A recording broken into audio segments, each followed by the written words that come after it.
Hello everybody and welcome. We are still in the week 1 of the CPL Premiers, and it looks like today we're gonna see a new lineup coming up from WCG going against Enemy. Enemy does come from Brazil, and we're gonna need to see the boys starting to bounce against our boys. Definitely Enemy over here. Looks like they're gonna need to get quite a few things going. And give me a second, I just noticed okay, give me a sec. There we go. Looking at the teams over here, I do want to point out we do have, let me see, team.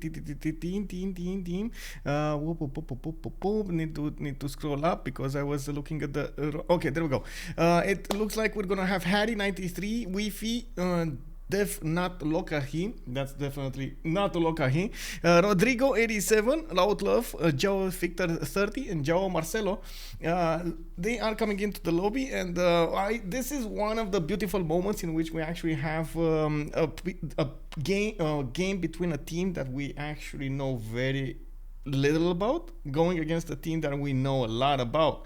WCG coming up for quite a few seasons over here in the CPL qualifiers and in the CWC, going against the boys coming up from Brazil.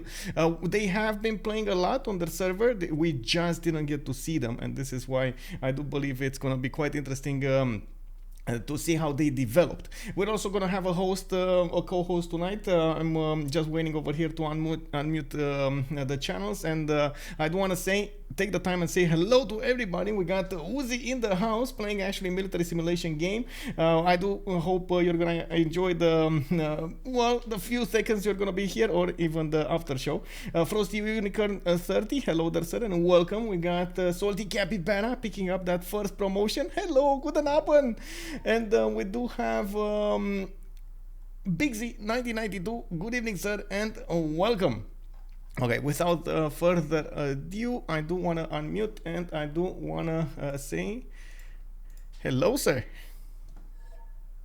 Oh, there you go. There we go. Nick. How are you? I'm fine. Long time no see. Long time no see. Oh my God, it took us quite a while over here to get together to talk some more. How are you doing, man? Oh yeah, indeed. It's been way too long time, man. I mean, I'm just enjoying life. You know, it's good weather. Nice, nice. Oh, so, oh my God. Take my time to get away a bit from the computer.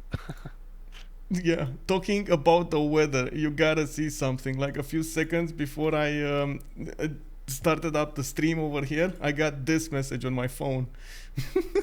Just so I can show everybody what I'm talking about over here. This is well, this is our alert system, right? We got like a torrential rain, as you can see. Weather alert, heavy torrential rain.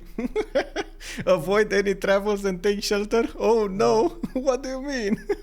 Oh, there you go. There's English. So the first part is Romanian. Yeah, the first part is Romanian, second part is in English, so everybody can understand. It's actually, as far as I understand, these are localized, and they ping the carrier, how do you call it, the phones directly that are connected to the network. They don't go through the normal carriers. I mean, that's actually pretty good, right? Because it's like kind of an emergency broadcast. So yeah, exactly. Which is kind of funny because we had extreme weather events for like 3 hours now, and nobody, told us anything. And then in the news we got like trees falling and cars being, destroyed and stuff like that. And then we have this, and the funny thing is, there's not a single drop of rain right now outside. Yeah, but well, I mean, weather can be very locally, right? I had sunshine where I live, and literally 10 kilometers away, things like this happens. It's insane, but yeah, exactly. I do believe these are actually quite localized, as in it's for all Bucharest, for all of the city. But you're right, Bucharest is kind of a big city, so I guess if you're talking from one side to the other, you're gonna see different weather patterns. Oh yeah, sure. I mean, I wouldn't call it the mountain, but it's it's kind of a Yeah. I did wanna say that we might actually see some weather effects over here, you know, like lightning effects behind me, which honestly I'm looking forward to. If I'm gonna have like, you know, some flashes over here behind me on the camera, it's gonna be amazing. Nature doing its thing over here, you know. Oh yeah, I mean you've been enjoying the light show on the screen to your left, right? So Exactly, exactly. I guess if you get the stroke lights from the outside. Yeah, exactly. Something like that. Gotta see what's going on over here. Looks like we're gonna have, by the way, a new member joining WCG. It's gonna be Falcon this time with StrokeeZ. I see we got both of Feanor and Hidan playing for them. It doesn't look like WCG is actually gonna be a part of the game. Initially, I thought WCG is gonna play. I don't know what happened. They changed him with StrokeeZ. I'm kind of sad that my fellow German general is playing so little because like he's on the team, right? But Yeah, I don't think he plays too much. I think I saw him in quite a few games well, I guess in the CWC, not in the CPL Premier League. This is barely the first week. I guess they have a lot to catch up. Maybe he had other thing to do. I don't know, another thing to do. Might be. We'll see. Did you know about the German land? I believe you know, right? Hamburg, 22nd, well, actually 24th, 26th of June. Oh yeah, of course. I mean, I already promoted it a couple of times in your chat. Good.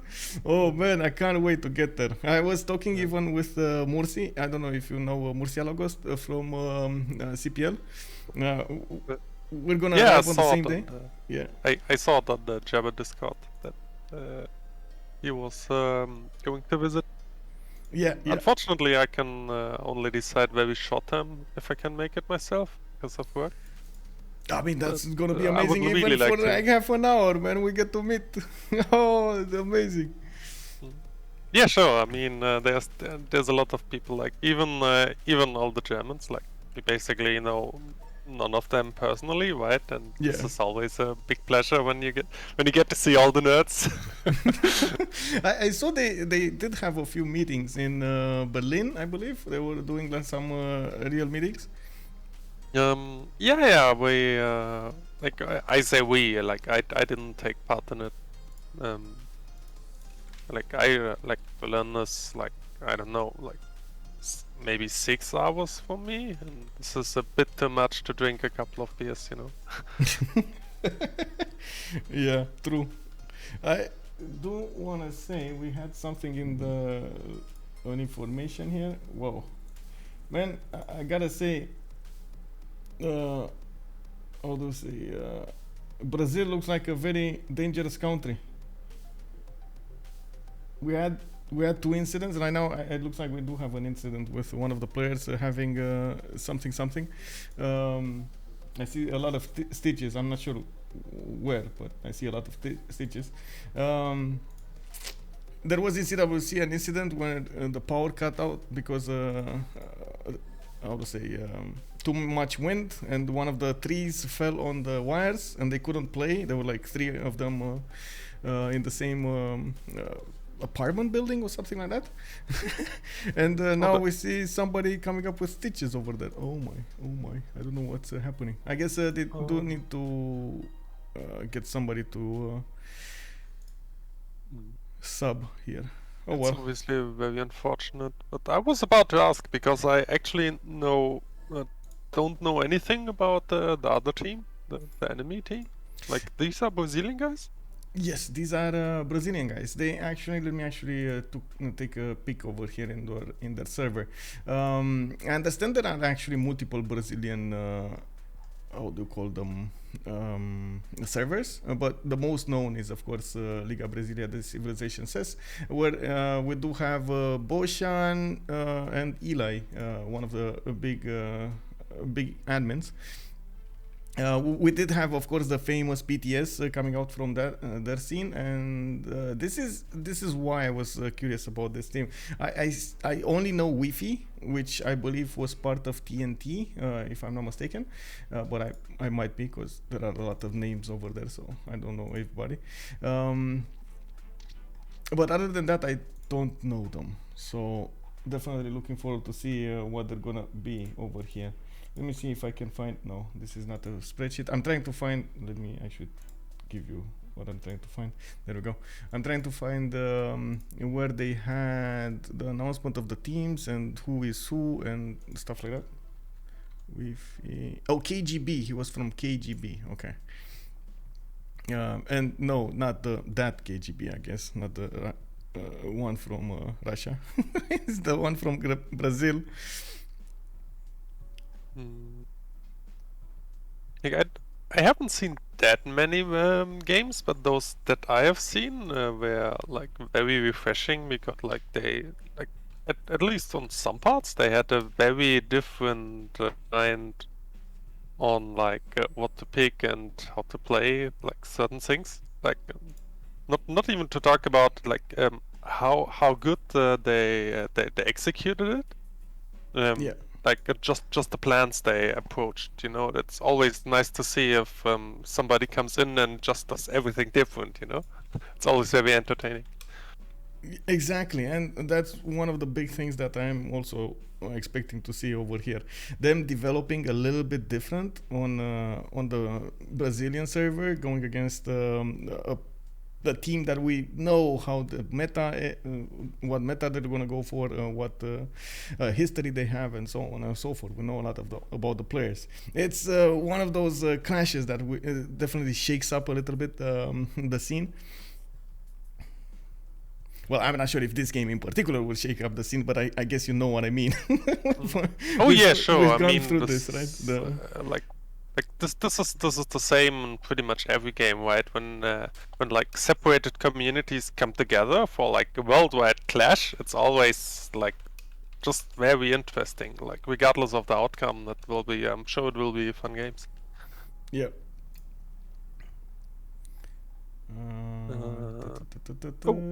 I think, did they ping Menjak or something? Because I don't see. Just have to get a quick reconnect. Okay. Don't see Hidan. I think there's still one missing.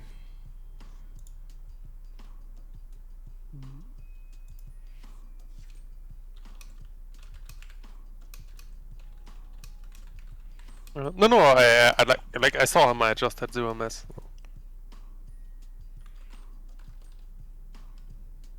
That's never good.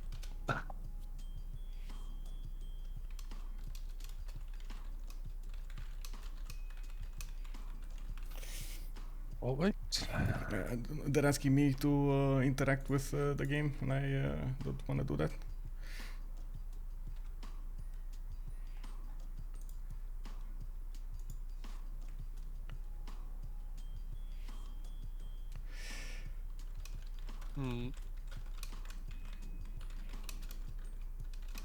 Kind of like when people don't realize that you can't fulfill all of the mods when you're spectating, right?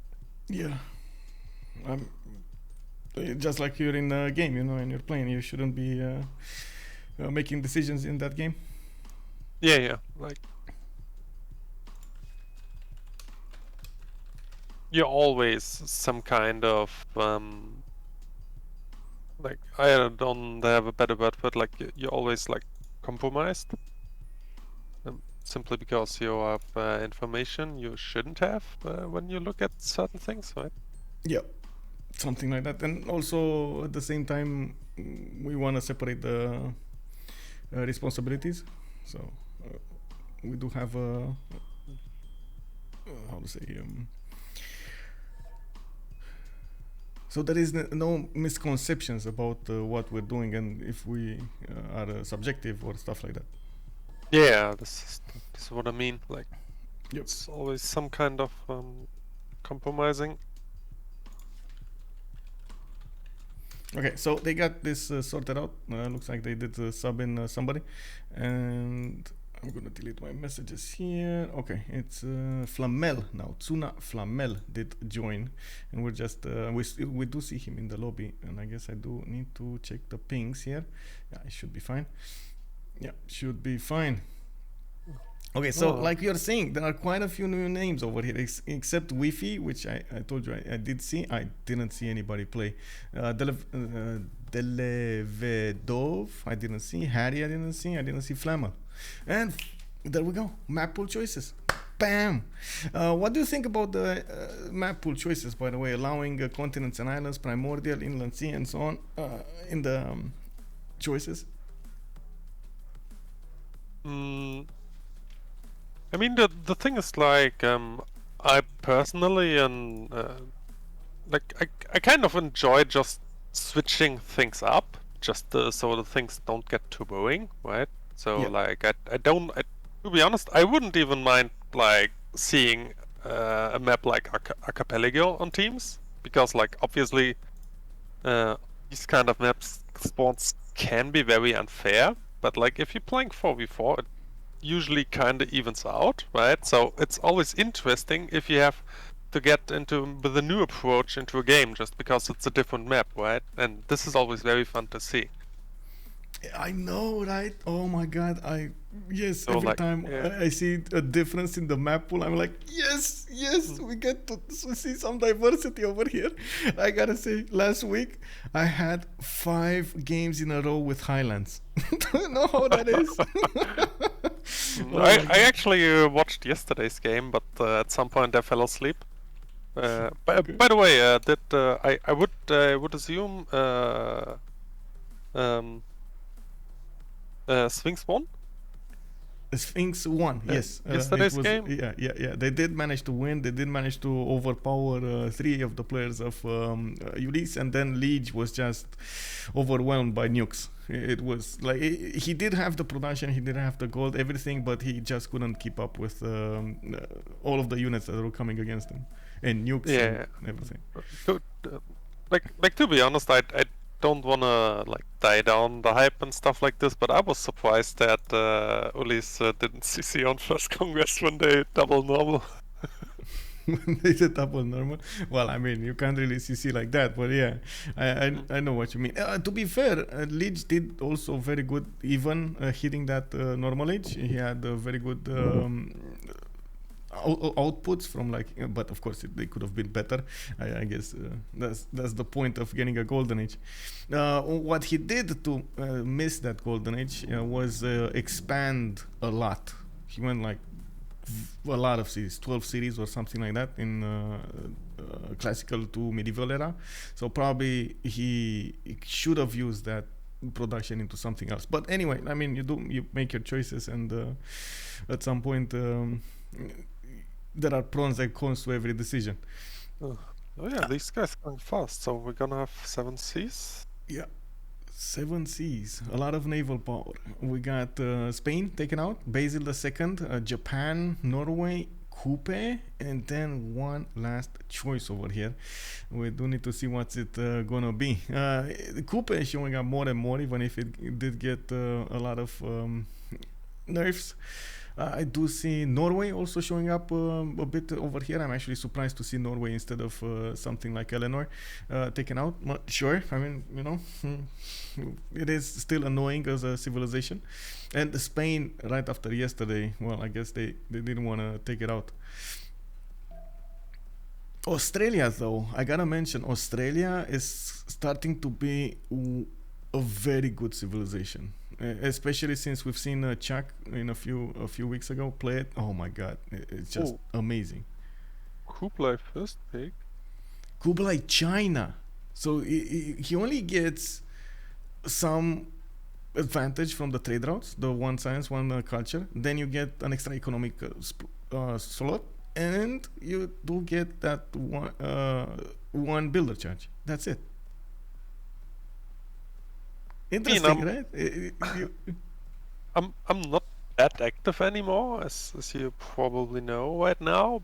So I'm not like hot on the meta, but like I always thought that like both Kublais are actually pretty good, but no one seemed like to play it. So Indeed, there were quite a few weeks, months, I believe, in which Kublai wasn't played at all. Kublai China in particular. But then one of the players started playing it. Other players started to notice it's a good civilization, or he did very well. Then they started playing it some more, and so on and so forth. Which, by the way, do you see the double Kublai picked here? Kublai. Is this? Do we have the? This is actually we got WCG 3 is tons. team 1. Wait, what is this? Yeah, it's double Kublai.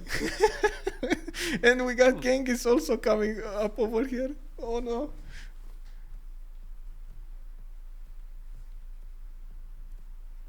I gotta say, if they don't pick the other Genghis, what can I say? Actually, they did. What am I talking about? Never mind.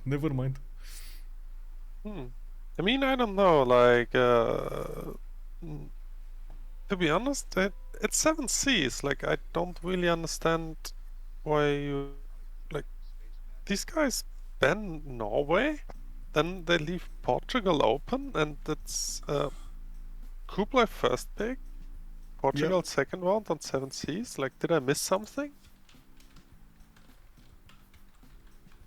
Like in my books, Portugal is still completely broken. Broken as in extremely good, or broken as in very, very bad? I mean, it depends. Like, if you in Portugal, that's completely insane, right? Like, it's beyond busted.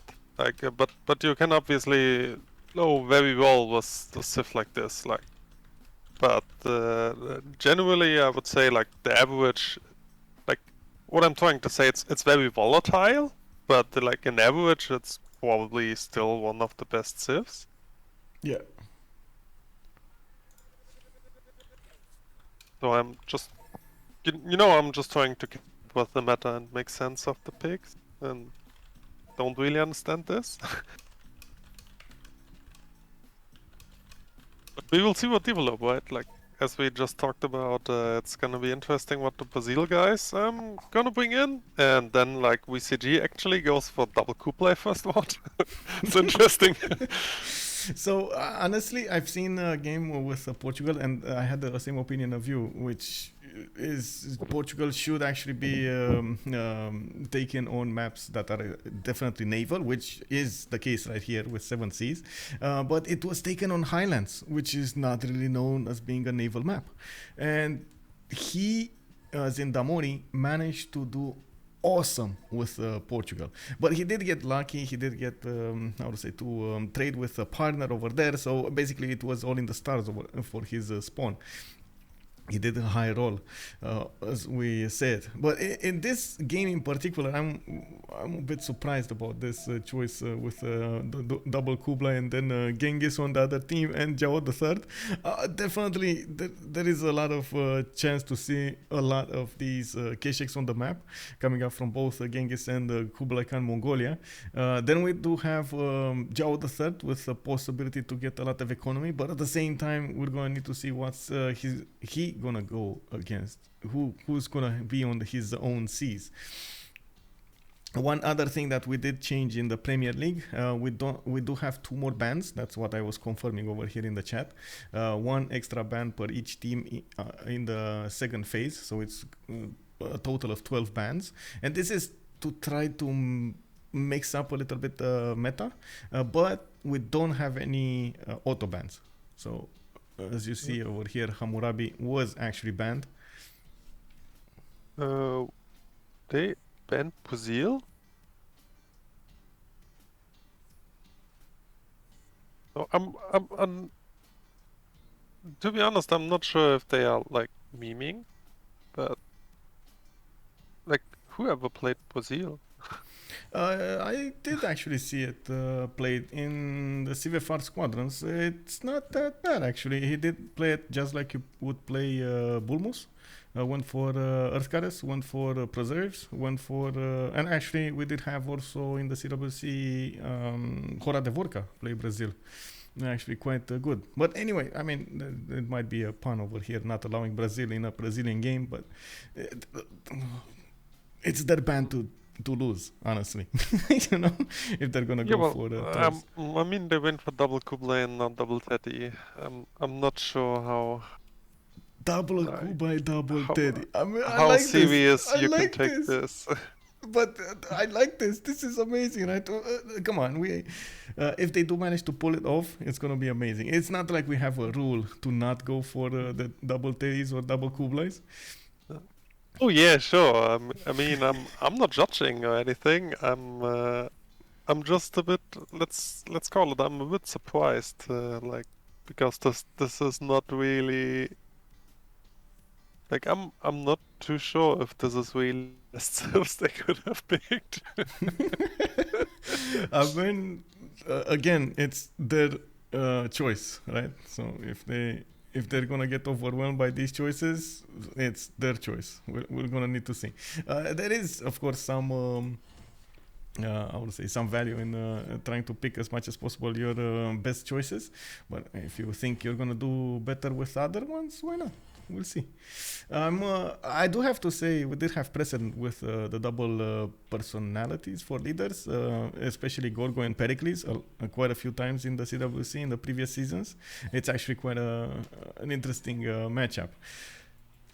I believe Ben and Rage picked them last year. I think you need to ready up. My chat is saying one of the cons is an imposter. Who's the son? Yeah, I'm the imposter. That's true. I didn't realize. I was scrolled down and didn't realize I didn't ready up. I'm the imposter.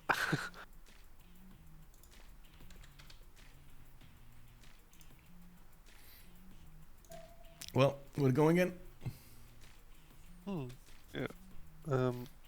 By the way, for lately you seem to caucus a lot with Kacheska a lot. So you guys develop actually a very nice synergy, in my opinion. Oh, that's good. That's good. He's been trying to switch from speaking Russian to speaking English and change his stream to all English. And well, what can I say? I'm more than glad to help. Yeah, sure. I mean, cooperations like this are always very nice.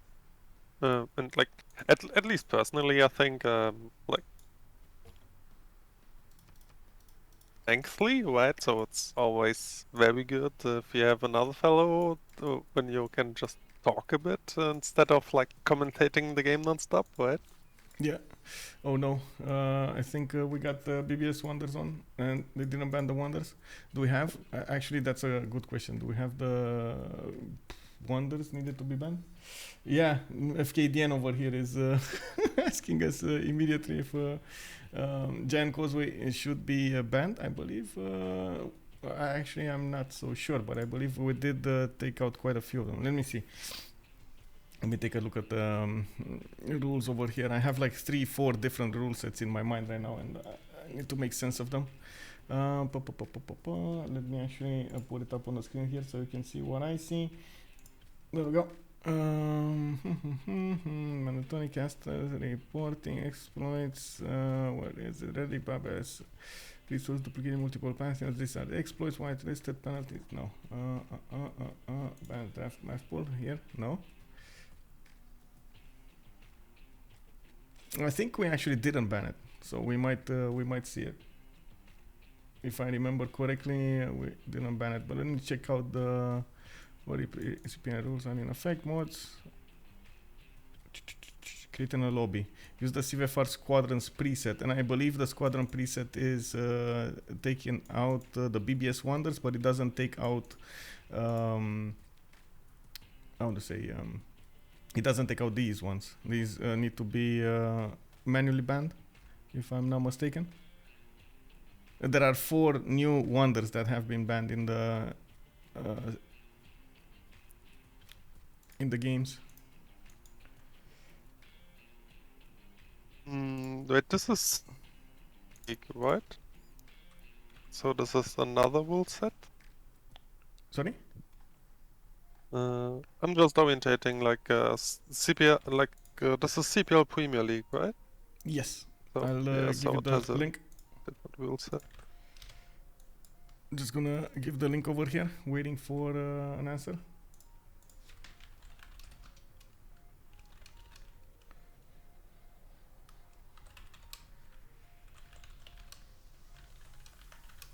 Give me a second. I'll send a message.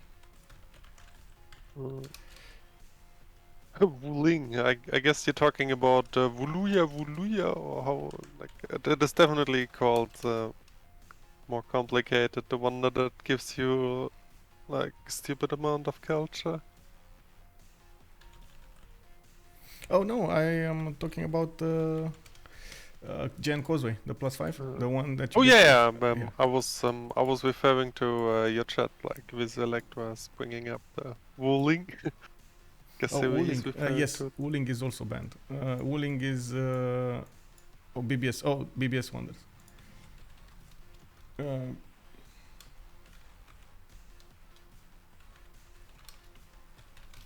We will probably see a relobby here quickly because Grand Mesa is definitely not in the normal ones.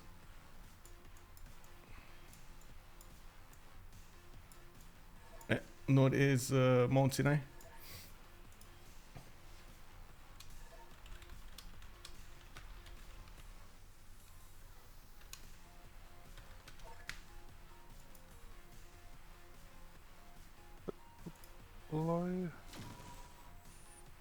Yeah, I see. It's gonna be a relobby. Yeah. Oh my god. Look at the Genghis settlement and kick it. Man, this double Teddy, double Genghis does make me chuckle a bit. It's not Genghis, it's Genghis and Kublai. But and then it's the other Kublai, like okay, let's just call the left guy like Genghis and the other guy Kublai Mongolia and Kublai China. And then we can say we have the Rough Rider and the Preserve guy.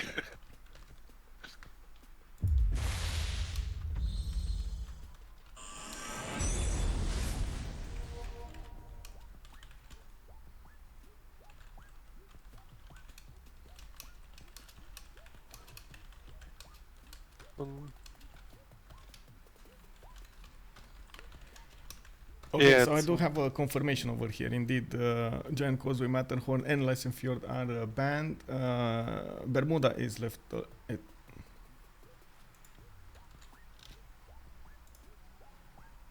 Okay. to be honest, I don't know how I feel about this. Like, Bermuda's like, I mean, it can be fun to spectate, but like if you played against it, this one is so unfair, right? I mean, you never know exactly when you're gonna land, but indeed, it is kind of unfair. You basically need to defend against an unknown foe from the other side of the planet, and you can't attack him, but he can attack you. Yeah, like, generally speaking, like I wouldn't even say that it's like completely OP or something like this. It's just like it's very frustrating and unfair to play interplay, right? This is what it makes it unfun for me. I do have a new link, by the way, sharing it now. Yep.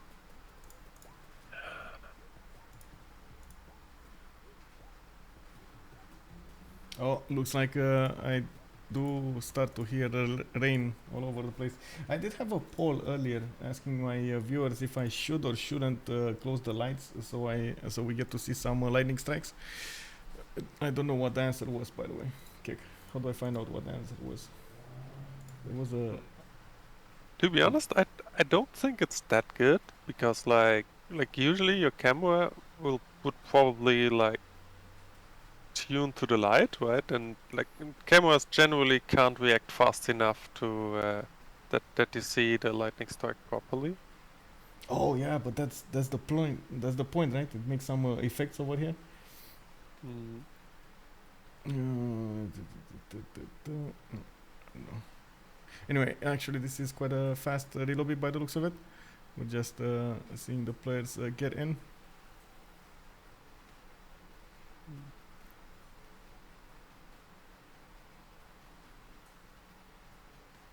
Yeah, we do have a comment here. The 2 Kublais means double more trade routes, more money, careful push financed. Well, we're gonna need to see how they're gonna do this. So it's a careful push from the 2 teddies then.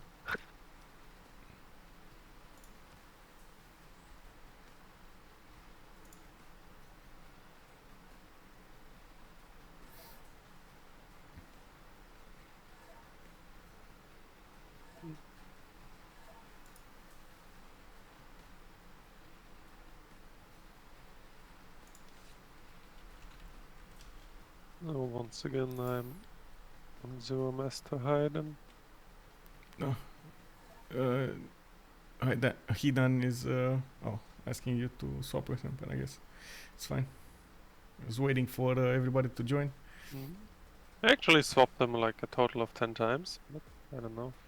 Guess it doesn't work if I see him on 0ms or something. It does. It was just not clicking the button. There we go. Now he did. He wanted to wait for everybody to get in the lobby and then do it. Yeah, that's actually a good point, because like slots can get screwed up, right? Yeah, exactly.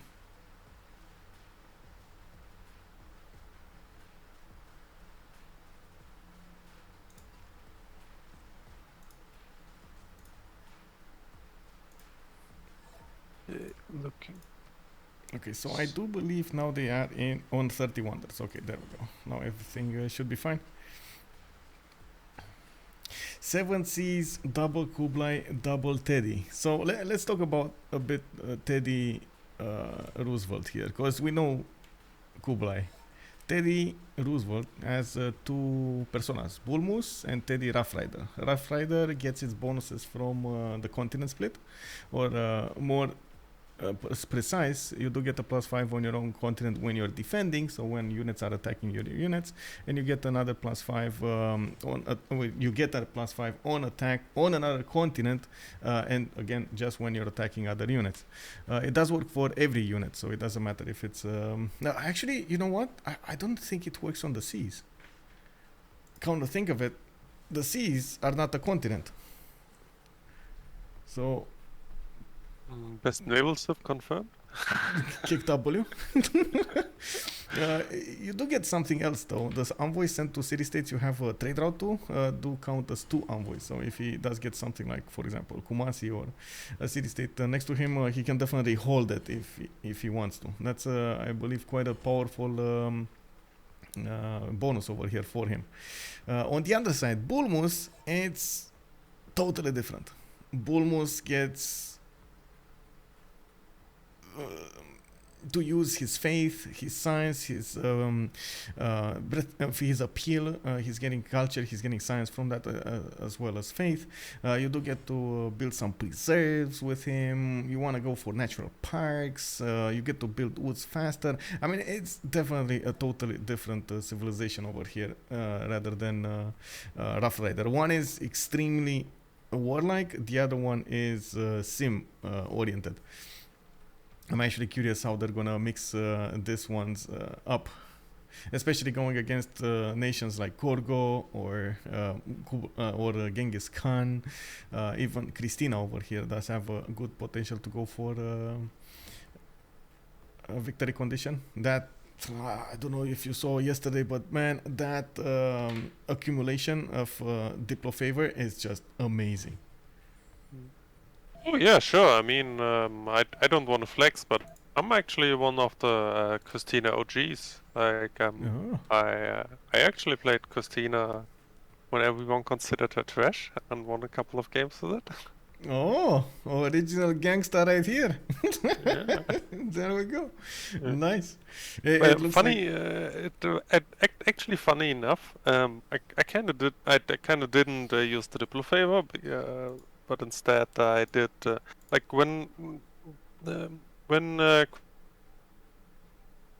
built the Queen's Bibliothèque and the tier 2 government building, right? Like this is when I jumped onto her and got a couple of cheese culture wins, so to say.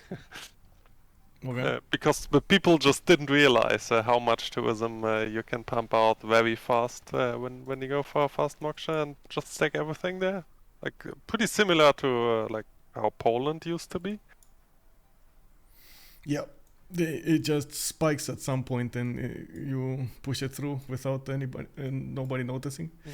It is quite something. We did see a Swedish culture victory also a few days ago. They were a few turns away from getting a Diplo victory, but they just got the culture victory. Can you imagine 3,000 plus tourism? Wow. That was like they were defending with 1800 culture. Man, that game was insane. Well, we do have also Feanor. This is which America is this? This is Bulmus America. Oh no, Bulmus America has triple continent split over here, and I gotta say, very bad land. Very bad land. This is not the land you want to work with Teddy Bulmus here. We might actually see them reloading, but remapping, not reloading. And anyway, we're going. Oh my God, this west and east, unbelievable. This is quite a problem. Anyway, also Feanor does have a possible 2-2 base to move on to the west side here. He does have a few reef tiles for extra adjacency towards his campuses, and I do see he's gonna have an enemy to the north. And yeah, exactly that. Team enemy member Wi-Fi is gonna be over here northeast with Stockholm, with Sweden. One of the things that definitely Bulmus doesn't want is to have an enemy next to him. It's one of those civilizations in which it dies turn 30 to Macedon, you know? Yeah, but I mean it's Sweden, right? Like Christina's not very known for like timing pushes. Yeah, true. Like basically they both want to do the same thing, right? Like just fair and how many times did you see a seeming civilization like Germany go for encampment first and spam out units like there's no tomorrow? You know, if you get a general, everything can work, right? Well, when do you have? Yeah. Did you just have no bonuses though, right? So. Yeah. We do have Stockholm over here with the scout coming up in 3. I do see he is gonna have a puddle to work in, and honestly, this is not a bad quote-unquote Temenanki city if he really wants to, especially with the Lady of the Reeds and Marshes. I'm not sure what he's gonna pick here as a pantheon, but there are quite a few possibilities. To his south, let's see, what does he have? We got Vatican City, no bueno. We do have China east of Sweden. Whoa. I gotta say, these civilizations are quite close to each other. They're one screen apart from each other. I was expecting a lot more. 13. That's kind of uncommon for 7 Seas. Yeah, well, there is a lot of land on this 7 Seas map. A lot of land. Well, we do have a stroke moving for his 2-2 base. He does have an ivory tile to work, and I do see he does have quite a few more tiles to expand into the south and to the north. Wow. Well, they're asking about pins now. The Flamel crashed. Hopefully he's gonna get back soon. Well, we'll see. Team Kublai Roosevelt is going for a Diplo.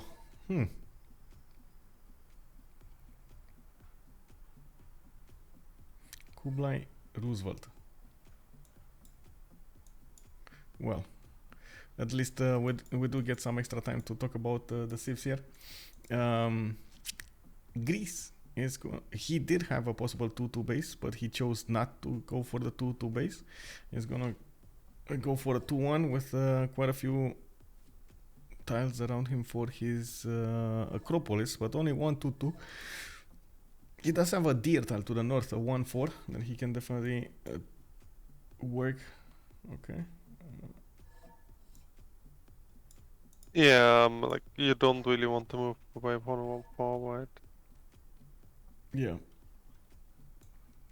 And like, I mean, if like he probably gets Acropolis on the island, then there's a +4 campus there. Like, seems reasonable. Yeah, yeah. It does look like he can definitely make it work with his Acropolises and campuses. I mean, on the other hand, if he went for the 2/2 base, he would have freed up the Ivy Settle. He should see, which looks amazing, but whatever. Yeah. Well, 2/2 base didn't have any 2/2s around them. Depends on which 2/2 on the island. Yes, on the southeast, no other 2/2 to work. Maybe, I guess, if he got the gold next turn for the ivory, but still a bit expensive.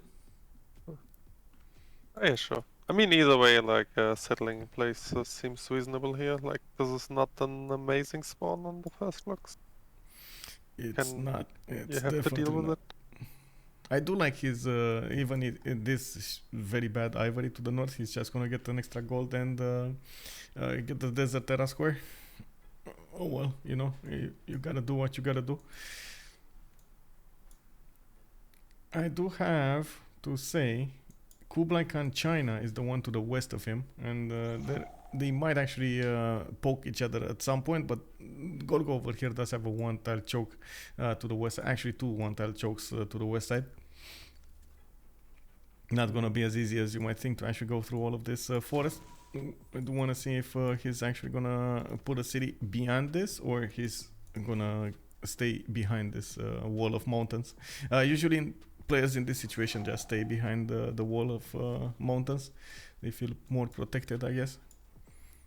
I mean, the other Mongolia is south of Gorgo as well, like southwest-ish. Oh, we got both so, Mongolians like, here. If they're gonna poke heads, the other Mongolia will probably do. But yeah. But like the other Mongolia is on like no actually this is Genghis. It's on it's on his team. So like this guy will probably poke into China, and Gorgo will sim to clean up. This is gonna be interesting, actually. Can you imagine? Genghis actually needs to get his name back. I gotta say this. We had a game in which Kublai Khan China managed to take out Mongolia, Genghis Khan. Could you ever have imagined that? I mean, obviously from the matchup, no. But like, depending on spawn and player quality, everything can happen, right? I mean, I guess, but both were good players. I don't know what to say. It was Malm on Mongolia and on Genghis Khan, I mean, and it was Astikos on China. So honestly, I don't know what happened there. Yes, I mean it was a 2v1, but man, I think actually it was a surprise for Malm. He was never expecting Astikos to actually attack him with horses, and he did. You know, one of those moments in which you get surprised by your opponent's moves. I think this is one of the best Singis I have ever seen, by the way. It's yeah, sure. I mean, the 1-3, like you can settle on fawn, the 2/2 fresh, have a hostile, and oh my god, there's 4 spices. Jesus. Yeah. So you get the horses. Yeah, horses, like 2 plain hills. What you want as well? A hostile, like this is like 4 insane tiles on the second city, which is a plant on 4. Yeah, okay, I see. 2 base. Oh my god. Yeah, this is a god spawn, I have to agree.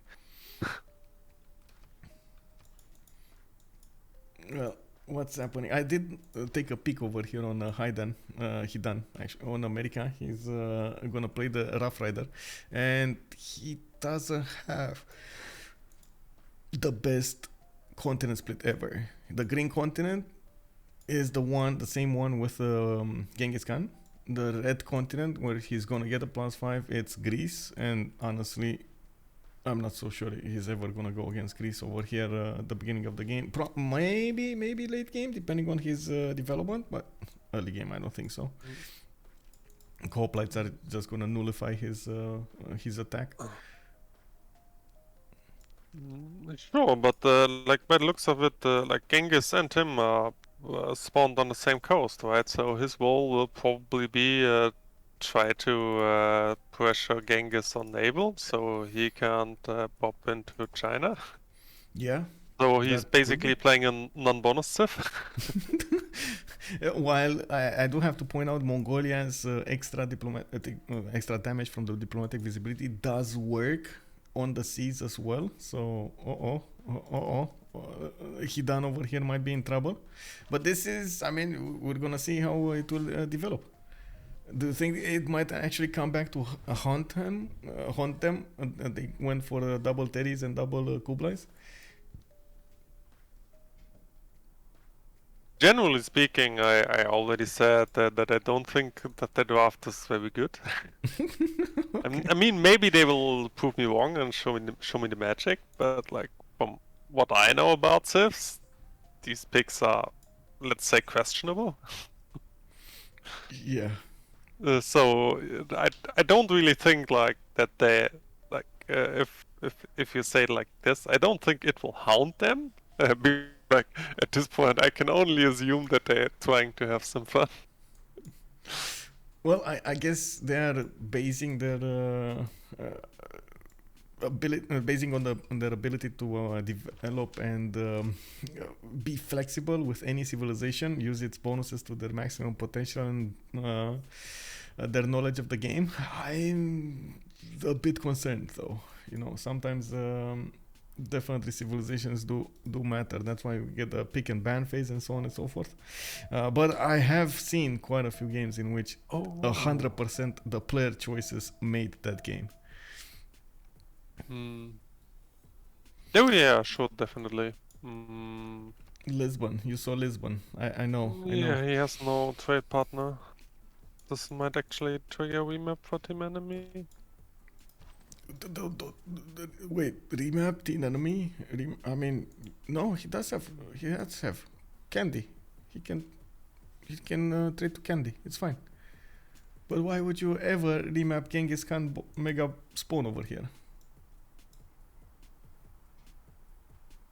I mean, I don't know. There's Warrior goes into the other direction. Maybe he doesn't even find Singy before turn 8. We will see. I mean, I hope he does. I mean, stuff like this happens, right? You have a wonder next to your cap and just scout in every other direction. Oh my god, I know. I've seen it so many times. It's so funny. Well, you know, you make your choices, and sometimes it is a Casino style choice. You can't get everything. Ooh, they got a relic. I mean, to be fair, like Gorgos and Sweden's spawn are both very medical, and Portugal doesn't have a partner, so yeah. I don't know if. And on the other side, we do have China with a decent spawn, a lot of rivers, Pantanal to the north. He also has a wonder, Silk Tile Science, and so on. So he does have chances of being competitive here. I don't like Hidan's spawn over here. Like on the coast with America, is just not what you want. Let's check out the last one, though. Sure, but he has to commit naval anyway, right? And yeah, to be honest, like a lot of plain hills with a couple of turtles and fish is actually a good city, even if it. Yeah. Well, we do have Mongolia, Falcon, with a scout coming out next time. That's his second one. Has a 2-1 base, 2-3 deer tile, 2-2 sheep to work, and by the looks of it, quite a few cities on this northern coast. He is, let me see, this is Kublai Khan Mongolia, so he's the one that can get the Keshiks out. He might actually kill Portugal here. Keshiks are definitely strong enough to take out an opponent, even with the extra +3 they get from Genghis. A problem. This is a problem. But anyway, they won't see each other until turn 8. It's turn 6 right now, and they only have 2 more turns to go. Oh yeah, Genghis found out about Tsingy, by the way. He did? Oh, he saw it? Okay. Okay, and he knows how good it is. He sees the spices, he sees everything. He doesn't know about the tutu, Yeah. though. I would still think that this team wants the remap, but deal quiet. Well, I don't know. But I we don't know. will see. I'm actually curious if we're gonna see also WCG try to go for a remap over here, or are they so confident they're gonna win no matter what? I mean, obviously, I know, like, they spawns look at least decent. Like, I mean, Hidan is not. Like, I mean, I guess it's okay. To be honest, like the north expand, like on the marble or next to the marble is kind of okay. The expand to the left is fine. Yeah. And he has a sugar expand as well. Like, I mean, this is not what you dream of, but it's definitely good enough. So, WCG to remap. But you never know. Like a lot of what I caught up is on a lot of people. Like, just look at the scoreboards and judge by, like, if you got a builder from a hut or a relic and stuff like this. Always makes a huge decision on the remap decision as well, right? Yeah. I do oh see yeah, Falcon there you also go. got a relic. Yeah, they Falcon both got a relic. relic, yeah. Falcon and Flamel. Both Fs got a relic. Oh wait, I see. So the Genghis spawn is not good enough, so he needs a relic. Nice game. Yeah. The Jade Settle is not good. It's not good. What can I say? It definitely has a good spawn over here. I gotta say, I like this.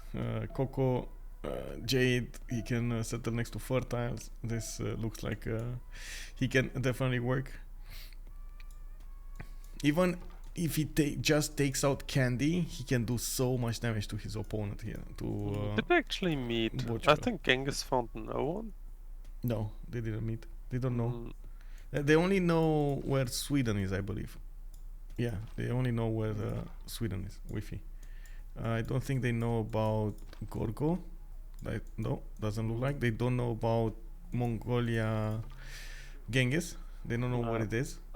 WCG instantly voted, so I would assume they are no. Well, let's see. I'm actually curious. Are they gonna go for the confidence vote here, or are they gonna go for their rational vote? I don't know. I do have to point out we do have quite a few laughs here in the stream because there. Oh, there we go. Everybody voted yes. Everybody remaps other than both. Mumus. Okay, so both remap. That's actually interesting. Yeah. I mean, as being said, I do understand that the enemy does remap, even though Genghis obviously had a very good spawn. Like the other guys were positionally pretty bad and only had very medical spawns.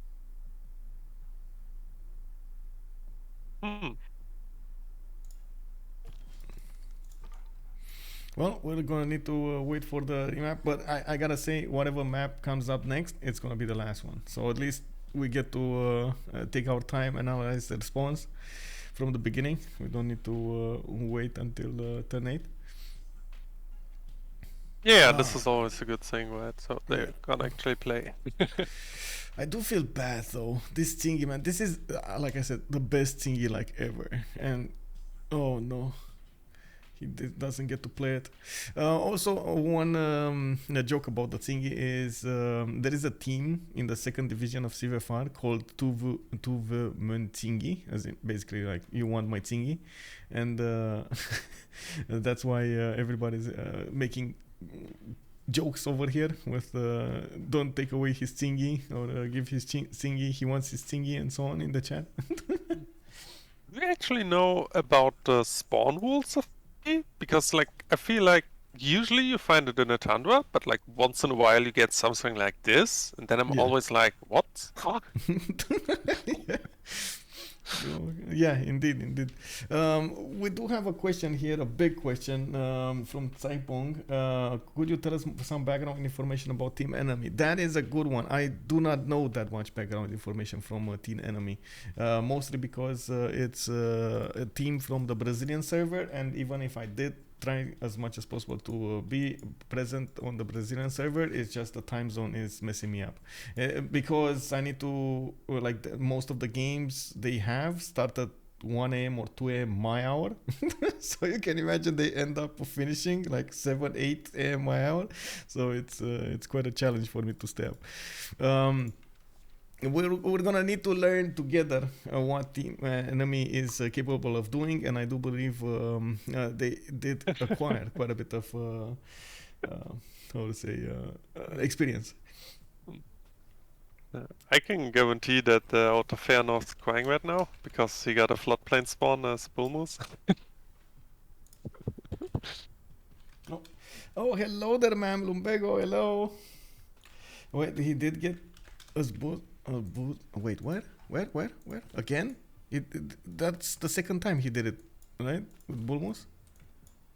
Give me a second. Wait, what is it? No, the last spawn was he spawned Coastland. Actually had at least okay appeal. Whoa. But like this is definitely worse. At least he has some mountains. He's gonna get some science. Back in the last one, he didn't have anything. Yeah, I guess it's not good land to his north, but south, northeast, east can be worked. Put some. Yeah, I mean I'm just talking about the appeal, right? Because like as Bullmood, you almost hate floodplains as much as you do as Vietnam, right? Yeah. So we're just waiting for everybody to join over here. Put down the chat here. StrokeeZ and Flamel is to rejoin. Oh, Portugal is on private island. Interesting. Wait, what? Portugal is on like a private peninsula, like to the right of Bulmos. This is the private retreat of the Portuguese. Yeah, but once again, he has no one to trade, I guess. Yeah. Internal. It's very unfortunate. Can anybody get a city there? Is anybody close to him? Let's see. North? No. That's Bulmos. America? No. That's Sweden in the north. Sweden in the north. But this will be a very long shot. So far away, though. That's not gonna happen. Yeah, it's a very, very long shot. Well, I gotta say, his only teammate. This is basically the risk you take when you pick Portugal and no other coastal civilization in the game. You have so few chances of trading with somebody on the map. Oh yeah, I mean definitely. Like Portugal is so dependent on his map position. Like, yeah.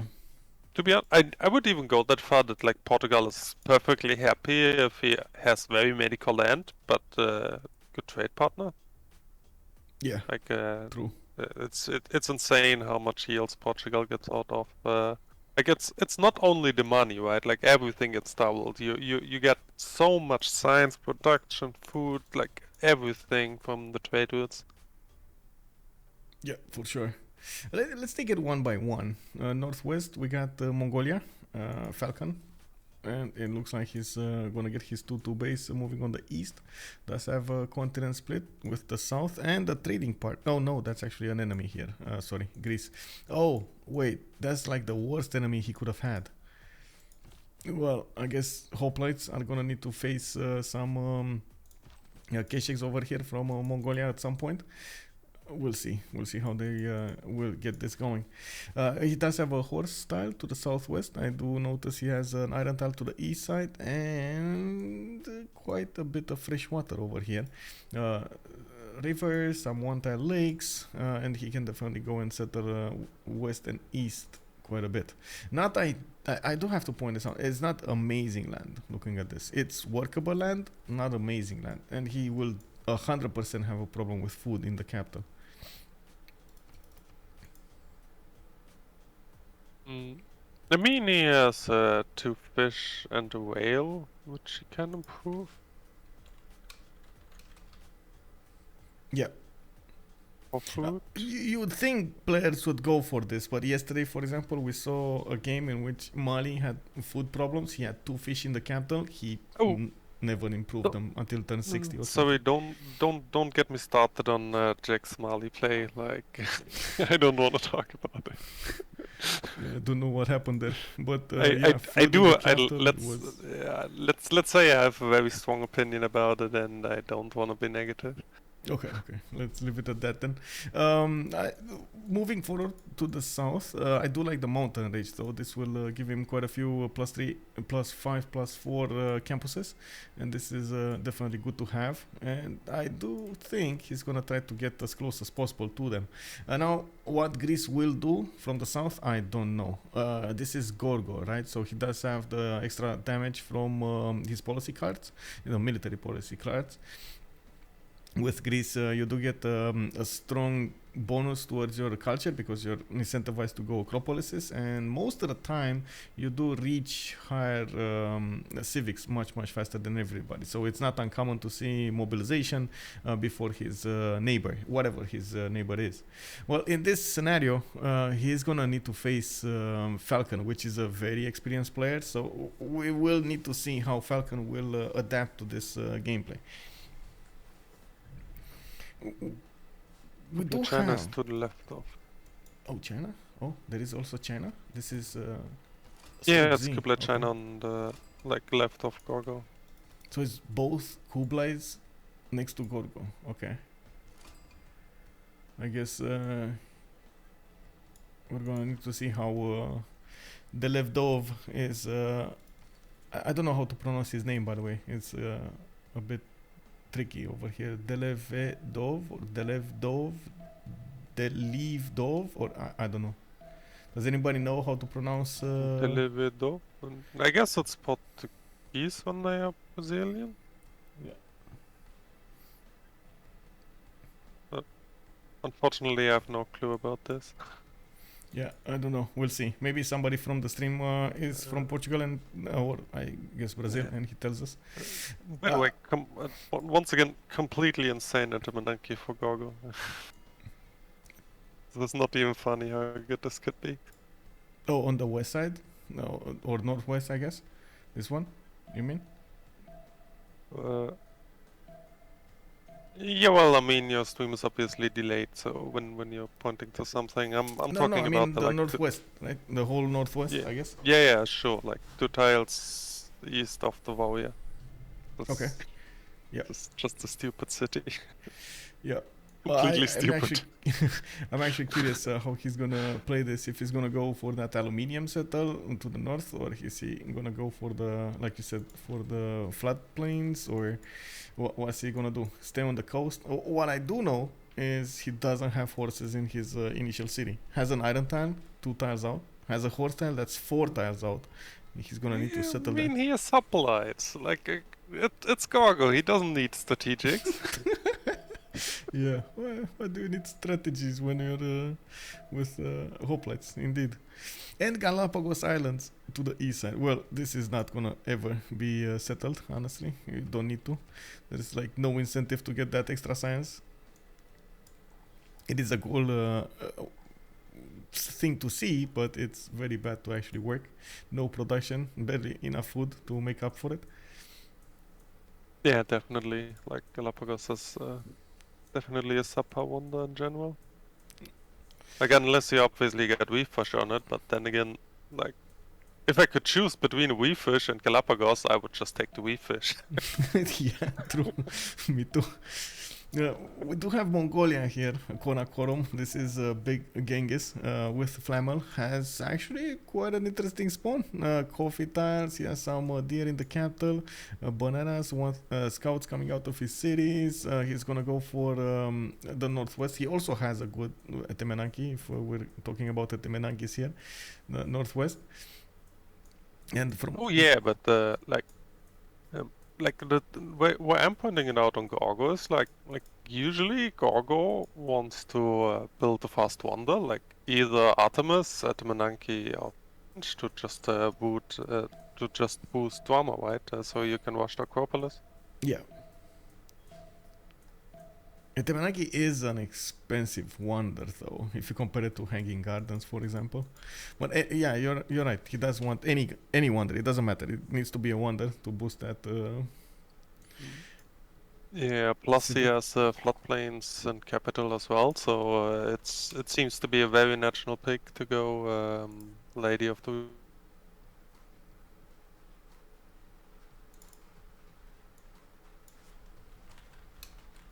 I just realized I needed to put the map name. Okay, on Mongolia we do see horses. I do see iron. They're both 3 tiles out. It's gonna be expensive. We're gonna need to check him out later on to see what did he invest in.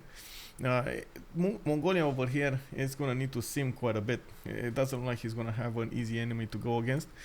Maybe Mongolia, his other Mongolia, Kublai to the northwest, but that's kind of far away. And to his southeast, he has America, also Feanor. This is Bulmus? No. Oh, he can go for Bulmus. Yeah. Oh, Bulmus. Yeah, this is Bulmus. We talked about him. Yeah. He could go for Bulmus. Oh my God, this is. Yeah, especially like Hong Kong and Samarkand. Well, like especially Samarkand actually doesn't look too bad. Like killed Samarkand into Bulmus. Seems pretty. Yeah, definitely could happen.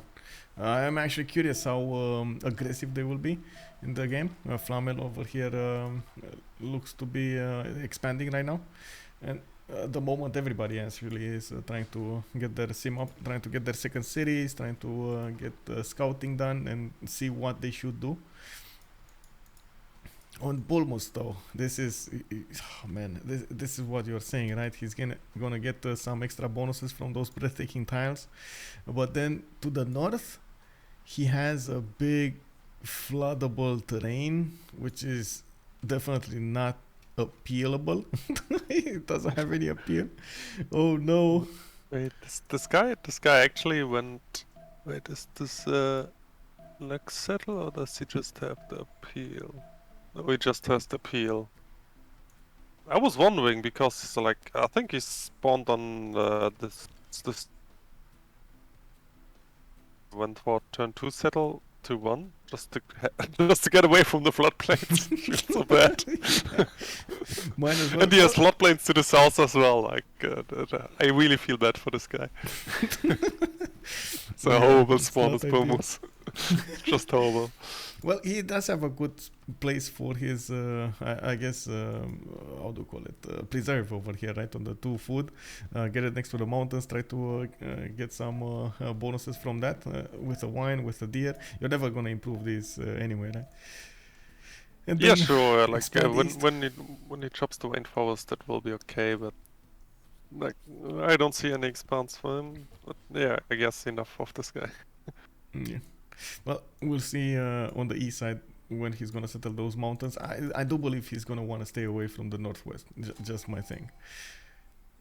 Oh, relic on Mongolia, by the way. Big Genghis just got a relic. Again, like this Yes. guy got relic last game. It's 2 out of 2. God. What can I say? He really likes his relics. I do wanna see where the author Feanor's settler is gonna go. East, west, north, south. Oh my God, he's actually going north. Oh my God, he's gonna go the greedy one. He doesn't know about it, but he's settling Mongolia right now.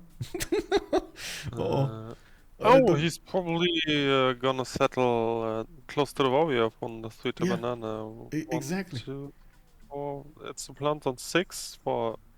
Actually, it has 2/2 dice as well. This is a very good city. Yes, it is. I'm not contesting that. I'm just saying he's settling in the face of Mongolia. You don't really want to do that, whatever your civilization is. Yeah, breaking news. Mongolia doesn't have to kill Samarkand to kill Bulmus. Yeah. You can go straight for him. Well, I'm pretty sure Oath of Feanor doesn't know about this yet. He's gonna find out the hard way. But anyway, in the meantime, he is gonna try to get as far north as possible, and we do see he's gonna get also a hut over there. Anyway, and also on his bonuses, that's the only city that doesn't actually have horses. Because in the north he would have had horses, in the east he would have had horses, that's in the south he would have had horses. That's the only city he doesn't have horses as a strategic. He does have Hidan though. Hidan is gonna be over there in his second city. To the northeast, there is no Hidan, unfortunately. Yeah, but it's Bull Moose. He doesn't want to improve his land. Like this guy doesn't build builders. This guy only builds preserves.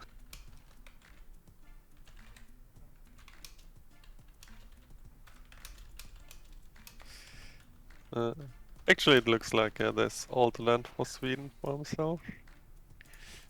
Sweden. Let's see. Sweden probably gonna go for the incense setter, right? Go for that extra juicy faith. Diamond setter. Oh, what is this? Oh, bro, he has 5 diamond tiles in the same city. Yeah, sure. He could. Oh my god. Oh my god, this is such an awesome city over here. So much gold from just one single city. Yeah. You do need to upgrade them though. They don't have a lot of the diamonds, yes. Sweden's best friend, I guess. Christina's best friend, diamonds. Oh, it's probably a lot of money. Villagers idols anyone? Well, we do have him with horses in the capital, an island to the north, and this is gonna be free sim all game from Sweden.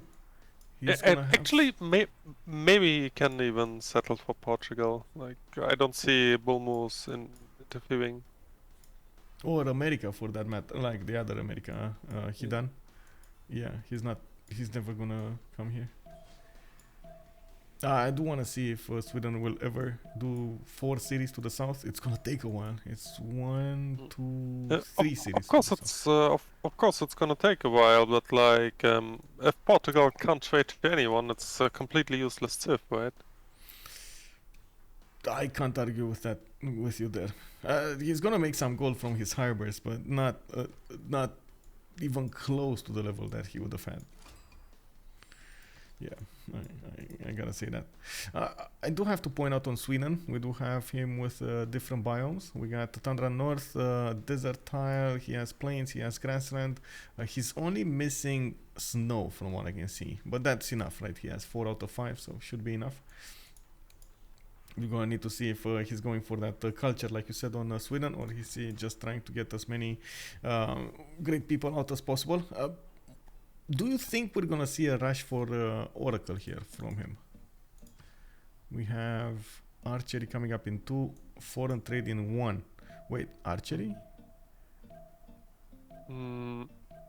Temple of Artemis? I don't know, like there are obviously different approaches to free simming, right? Like some guys just get tons of cities, others just try to build a lot of wonders. Like just from a pick perspective, like none of WCG goes for books naturally, and he has Gorgo on his team, so like he shouldn't need to rush Oracle. Maybe he will use him, but you never know.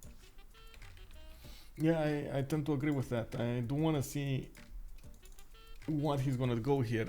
I also was thinking about this rushing for archery. It looks to be a good choice in this scenario. He doesn't have a lot of food in the capital, so Temple of Artemis, extra food, extra amenities could do very, very well here. He has what, 1, 2, 3, 4, 5 extra amenities possible in the capital.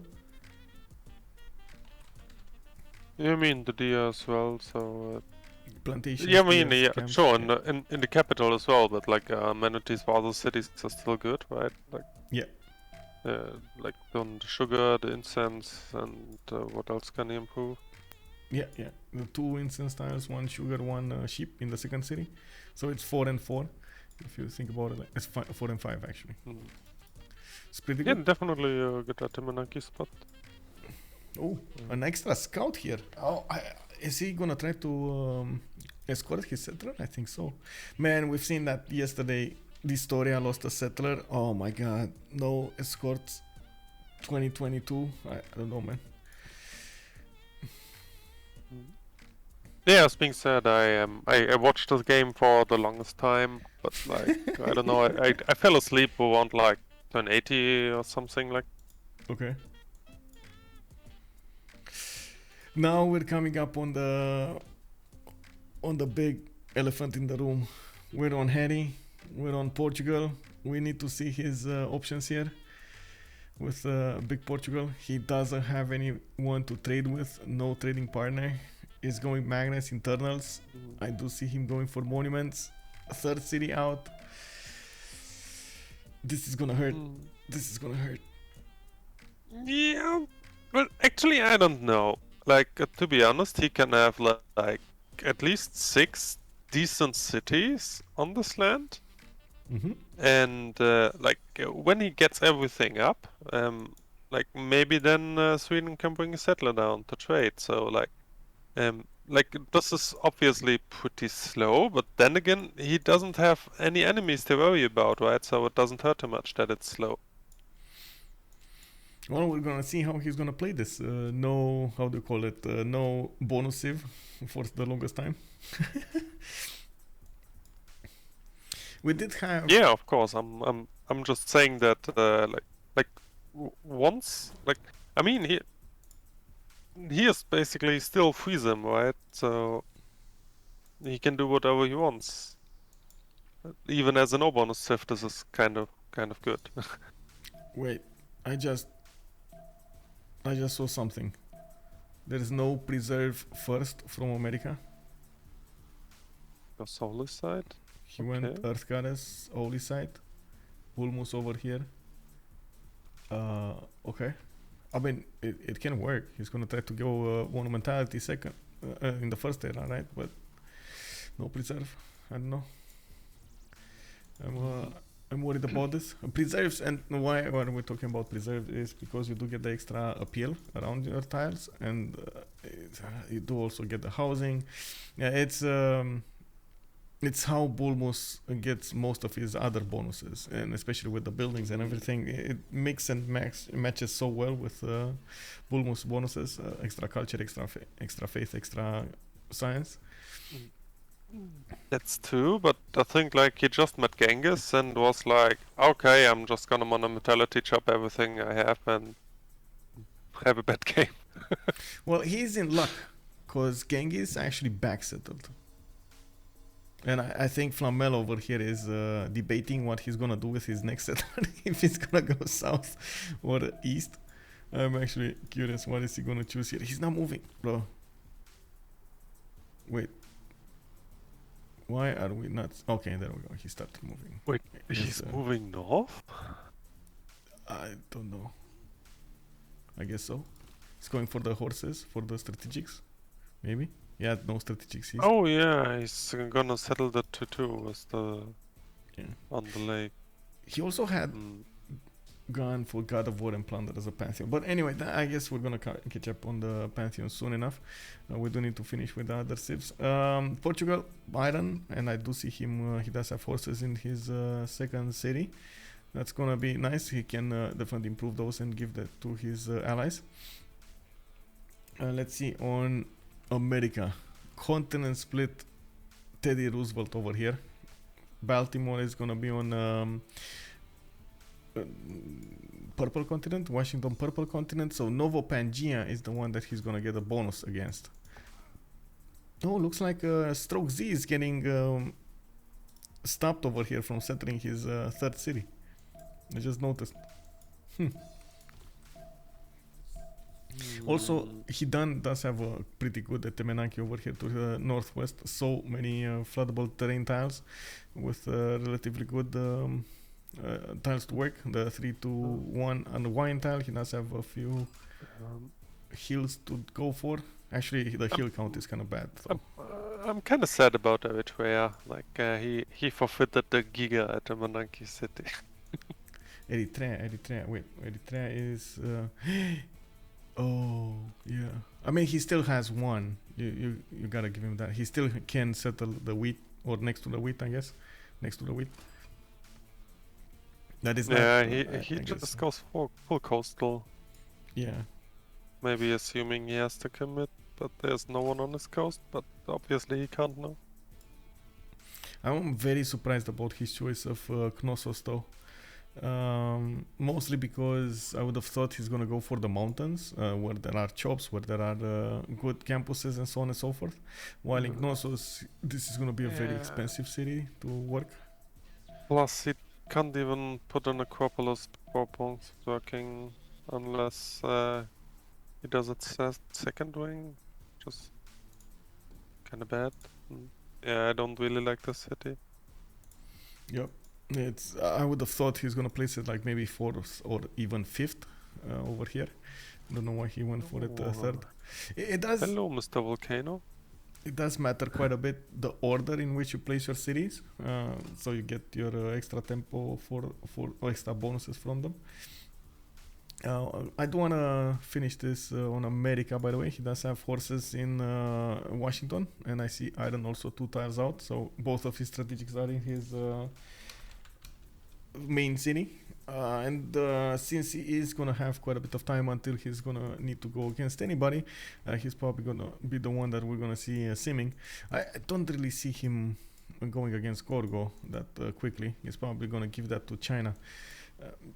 Yeah, there we go. Magnus going in Washington here. We don't have that many pantheons here. It's turn 22 and we don't have that many pantheons.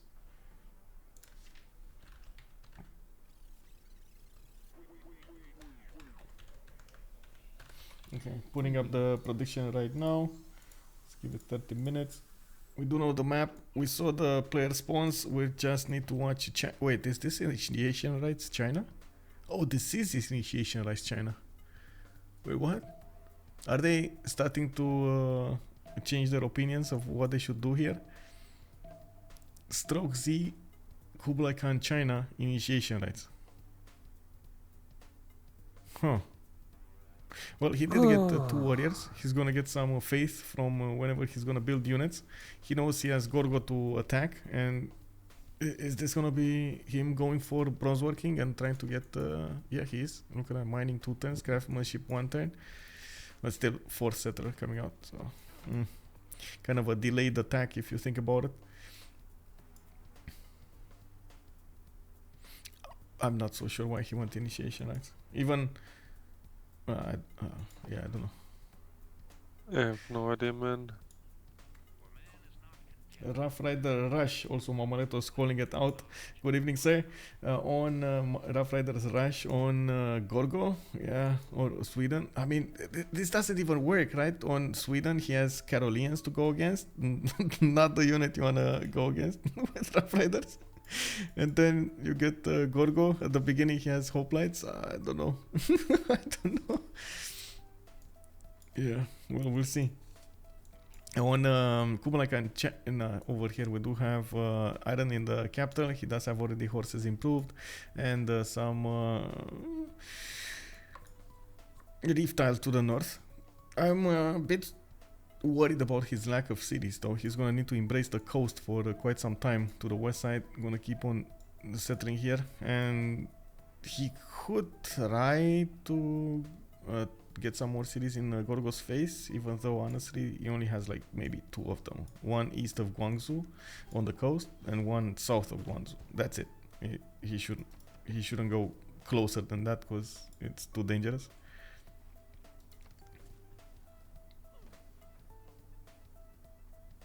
Yeah, I don't see much. We do have a big question over here. I'm gonna leave Justice to answer it. Isn't Falcon just too skilled for the lobby anyway? Yeah, of course. I mean, everyone is too skilled to play against anyone else, right? Well, maybe that's why they went for. Oh, sorry, I didn't want to interrupt your point. No, go. It's so good. I was just shocked by Gorgo's pick here. Like, it looks like he takes the bait and goes for God of the Forge and gonna spam Hoplites. Yeah. Reason? Like, at least I think he has no reason to, but this is obviously always easy talking because I see everything, right? Never that easy to make the decisions in game. Yep, we'll see. I'm kind of shocked by the pick. Well, we'll see. We'll see. It's yeah. I don't know what to say about the pick. What easily comes to mind. He knows he's gonna need to fight Gorgo. He knows that he's gonna probably pump out a lot of units, so he might as well try to get some advantage from getting that extra faith. I'm not sure if he's gonna go actually full monumentality. Some players do like first monumentality because you get that extra movement on your builders, even though you're not gonna have a lot of faith. They do believe the extra movement makes all the difference in the world. I remember talking with Destroyer about this, and he was also taking monumentality was like even 4 faith a turn, and he was like, "Yeah, but the movement, man! I get onto the tile, I build my mine, I'm so happy." Like, okay, sure. If it works, it works. Well, I don't know if it still happens, but like some Korean guys always, and like they only pick monumentality just to chop a lot. Yeah, even with no faith at all. Like they didn't care about the stats. They were only like, how many woods do I have? I remember those days. Magnus first enjoyers. Yeah, whoever had the most chops won. You just get 2 horses improved, and bam, you get like infinite horses out of your cities. It was unbelievable. Yeah. Well, we do have a Falcon going for 4 cities. He just noticed he has Mongolia stopping his settler. Flamel over here just needs to move 1 tile to the south, and he's gonna block the settler. Will we see a scout buy here from Falcon? I think, yeah, they're giving him gold. Look at that, they're giving him gold right now. Guys, I need to escort settler. Give me gold. There we go. Bam! Scout coming out from Xanadu. Magnus going in. We do have horses, sheep improved. 3 turns for a commercial. He's going for the triple commercials here, and he's going for the discount. I'm actually surprised Almaric didn't put 1 down. Are they even projecting for religion? Okay. Yeah, this is a bit like very surprising, actually. Very surprising. He needs a general, and he's gonna need a lot of good tiles to work. I'm not sure. We'll see.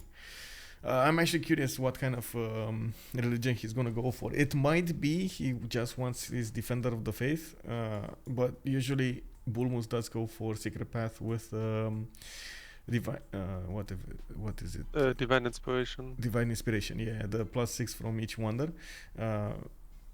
The China, we call it the China religion because it was initially used by King Shi. Well, I don't know. At this point, he doesn't have a second holy site. He's going to need to get some missionaries to spread his religion. It's a bit harder than we initially thought.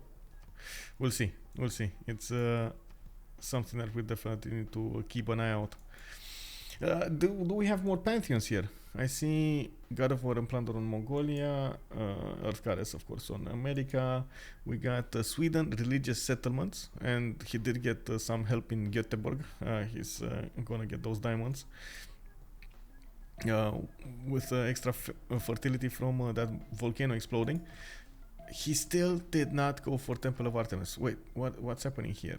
Why did he not go for Temple of Oh yeah, true. He watched archery and then stopped. Doesn't build it. Yeah. Did we misread this? Did he just want the archers, not the actual wonder? No. I mean, he went to settlements, so. What is this volcano? Combat settler. Oh my god. Look at the land in Göteborg. Oh my god. Even the oh my god, the game, bro. Loading even more. Yeah. Okay. 4-1s, 3-1-3s. Oh come on, bro. Anyway. Yeah, well, I guess he's gonna go for extra settlers rather than Temenanki here. Temenanki, sorry. Temple of Artemis. I'm worried he's gonna discover writing much faster than he's actually gonna lock in those campuses and or commercials. So he's gonna actually get to spend a lot of time building them. We need to see. It's actually one of those cities which has floodplains and volcano, so you can even consider going for Liang. Yeah. Even without the Temenanki or Pantheon, like. this can be a very, very good city with Liang. It can. I totally have to agree with that. So much production coming out from just one single governor title. Yeah. And like the only downside on Liang is usually you lose some tempo, but like long-term scaling is excellent, right? So and if you're like this Wisdom as Sweden is, I think it's a good decision to go Liang second here. Yeah, I agree. On Portugal, we got God of the Sea as a pantheon, and he's already working some beautiful fish and pearl tiles. I do see Porto is gonna get a few of those crabs. He will probably figure out America is here. Yeah, they did actually. He did figure out. Harry is just stepping on America's traders and government plaza.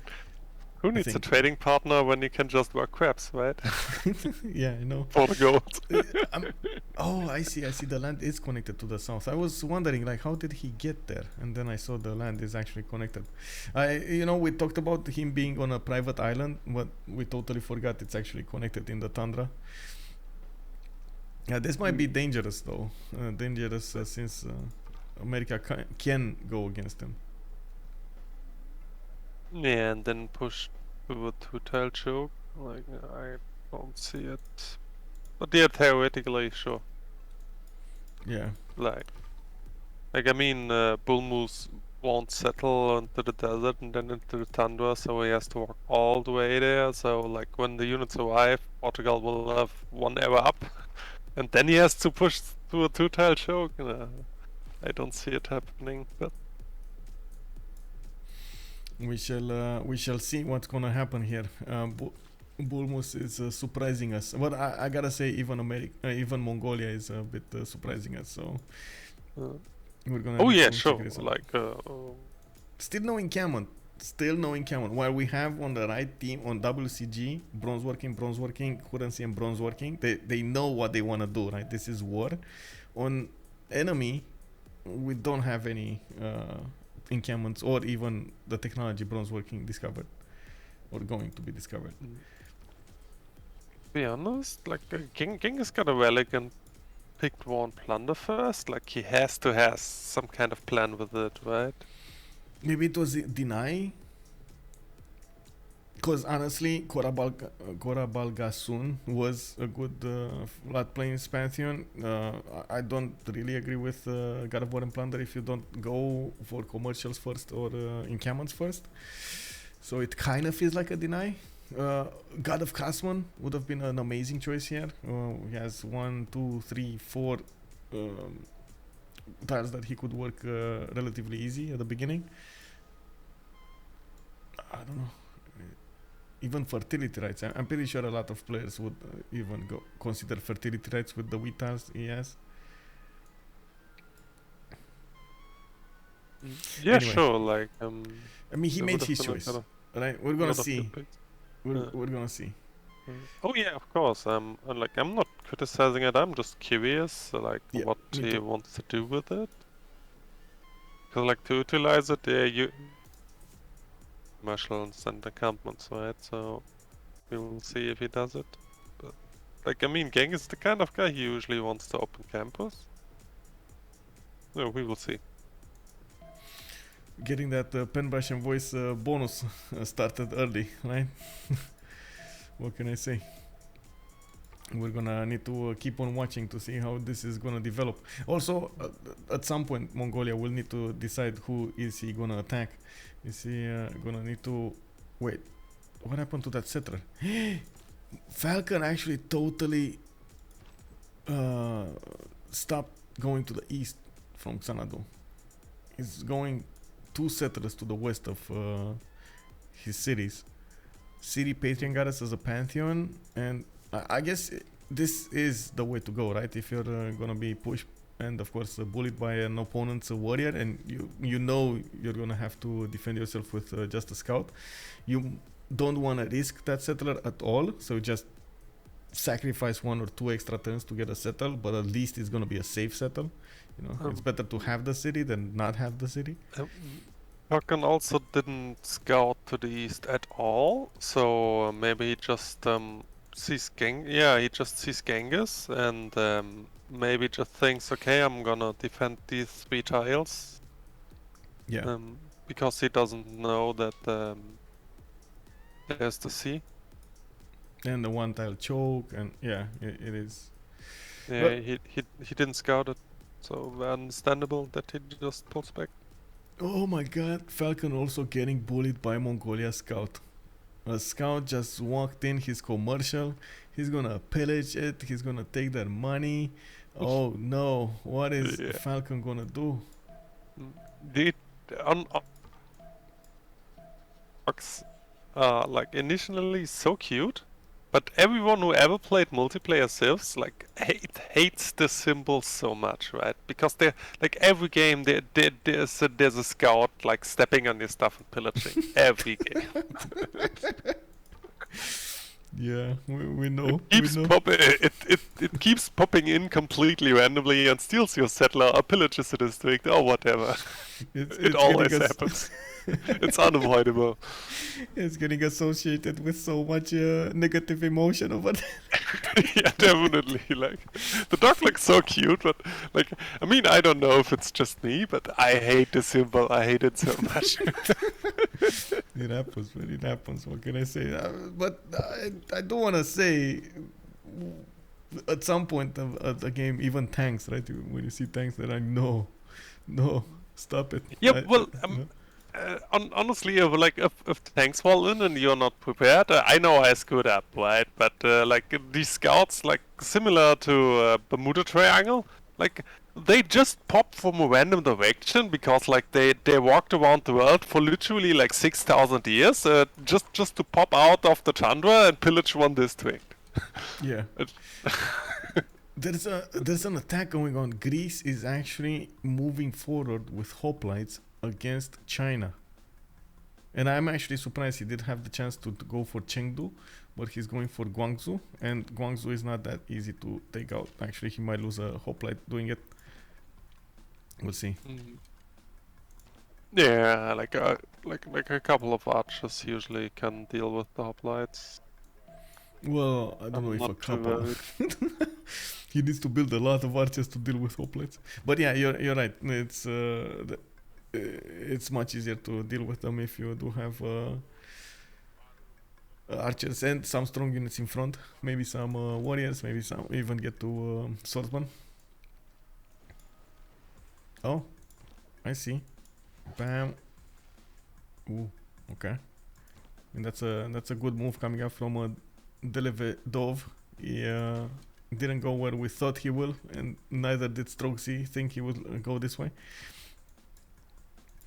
We do have him pumping out more units, and he doesn't have, of course, any strategic improved at the moment. He does have a builder though, and I'm actually curious if he's gonna chops or he's gonna start improving his land here. This is extremely dangerous as a situation for Gorgo if he doesn't manage to actually push through and take out the StrokeeZ. This is gonna be extremely dangerous because he might not be good enough in stats. He might not actually get enough stats to survive the next wave of attack, and that's gonna be coming from the north from Falcon.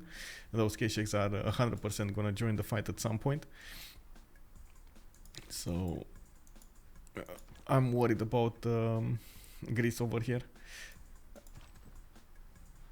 Yeah, definitely. Like I like to be honest, I kind of feel like it's like when time you saw a hoplite wash on Gorgo work, like really work, like taking out at least one city from the enemy. Like, yeah, I feel like it happens very rarely. well, actually, I've seen at the beginning when people were not actually respecting the hoplites. They were settling cities in their faces, and they were getting taken out. The hoplites are quite strong, but they do have. I guess they do die out in strength, in tempo when swordsmen come out. It's much harder to push through swordsman generals with them. But at the same time, you do have to sacrifice a lot of your early tempo to go for the hoplites. So I do like what the StrokeeZ is doing over here with getting a lot of archers out, getting a classical unit for extra strength in his cities. You see that he's not actually going against the hoplites. He doesn't want to attack into them. He just wants to make a line of archers and be as defensive as possible here. Yeah, this is what I'm talking about. Like, I kind of feel like people are like at this point, most people know how to handle the hoplites, so it kind of feels like a noob trap to go for the hoplite rush because it barely doesn't work anymore. Yeah, it's still a dangerous unit. 41 strength unit of the ancient class. It's quite problematic, and it does scale quite a bit in the game. We do have God of the Forge picked up by Greece, by the way. Magnus internals, he's gonna go harbors. Still no encampment, I guess. No fourth city either. So his tempo is gonna be. These are his sacrifices, right? He went for hoplites instead of going fourth city or general, and now he's gonna end up going against a nation that has four cities, a decent defense, and a nation to the north that has 5 cities with very good unique units in the medieval era, exactly when he's gonna get counterattacked. It's a bit dangerous over here for Gorgo. He needs to do something to get out of this situation. Maybe just, get back right now, because honestly... Yeah, this is why I was shocked about the God of the Forge, like when he picked it up, like when we talked about it already, because like I kind of saw this coming, that he kind of ULs himself for no reason. But yeah, we will see if he can achieve anything, but I kind of doubt at this point. Yeah. Well, I do want to quickly go through the civs and see their bonuses. I'm just putting on the screen over here the pantheons for the players. Sabuga from BTS was here from Brazil, asking us about them. He's curious. Oh, we do have Lady of the Reeds and Marshes picked up. It's the last pantheon, by the way, for Hidan. So we might see that Etemenaki over here in New York. Oh man, that's going to be 1, 2, 3, 4, 5, 6, 7, 8, 9, 10, 11, 12 tiles improved. Let's go. Well, I guess 9 tiles. Commercial hub on the floodplain, so that's indicate that. So 8 tiles.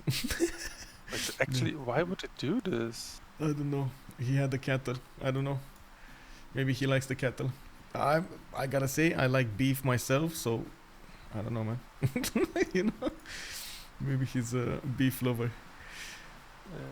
Well, 6 cities Portugal already getting his harbors out. He does make 22 gold a turn from those internals, and I guess not internals, from his resources and harbors. We do need to see their bonuses. Let's see. Flamel, Penbrush and Voice Golden Age. 1 district, maybe a few harbors coming out of him. He's still pushing on towards China. Okay, going Chengdu. We see Wi-Fi, Penbrush and Voice Golden Age on Sweden. 4 cities. He's getting his commercials out, getting Gavron Plaza. And I do notice he's getting a few campuses here and there. We got Gorgo with Penbrush and Voice Golden Age. And the rain is starting to step up over here. I'm not sure if you actually hear it on the stream. Jiao the Third, Penbrush and Voice Golden Age. 6 cities soon enough. Is trying as much as possible to find a trading partner. Doesn't have any. He's gonna have to make do. Teddy Roosevelt, Monumentality Golden Age on Bulmus. We do have him getting his Government Plaza out. He did get the religion, Taoism, and that is reliquaries with Defender of the Faith. Okay, so he went for those relics. Okay, and yeah, he did want this probably more for Defender than for that relic.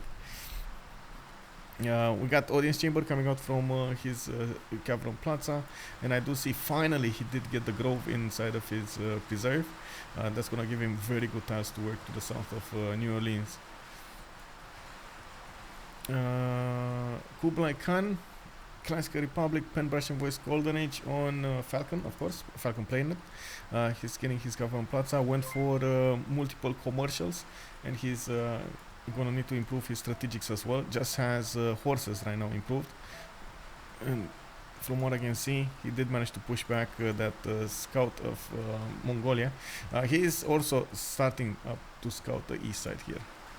Hidan, Pen Brush and Voice Golden Age, Autocracy. He's gonna need to get some wonders out here. I am really expecting him to go for to go for a Temenanki. Hopefully, fingers crossed, he's gonna go for it. StrokeeZ, Golden Age, Pen Brush and Voice. He's the last but not least China, and by the looks of it, he's getting pressured quite a bit. Oh my god, he actually didn't get to kill that hoplite.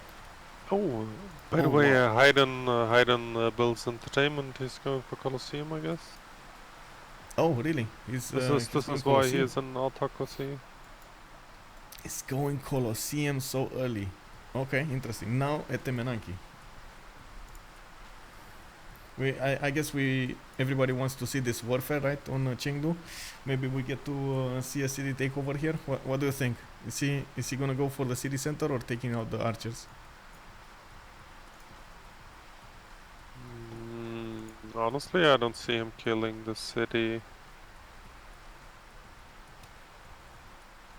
It's kind of desperate at this point already, right? So, like, if he retreats, the archers will just shoot him. If he just slams in, he will accomplish not too much.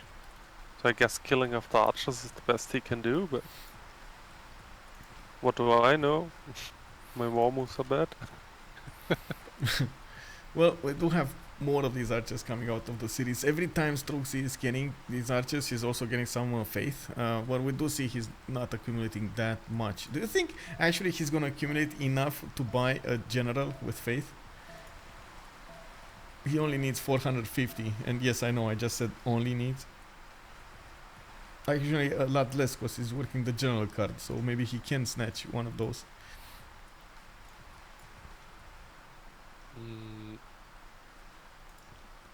Honestly, I kind of feel like it's very hard to predict anything in this game because no one is sticking like to the usual stuff. So. It's all in the plan. It's all in the plan, man.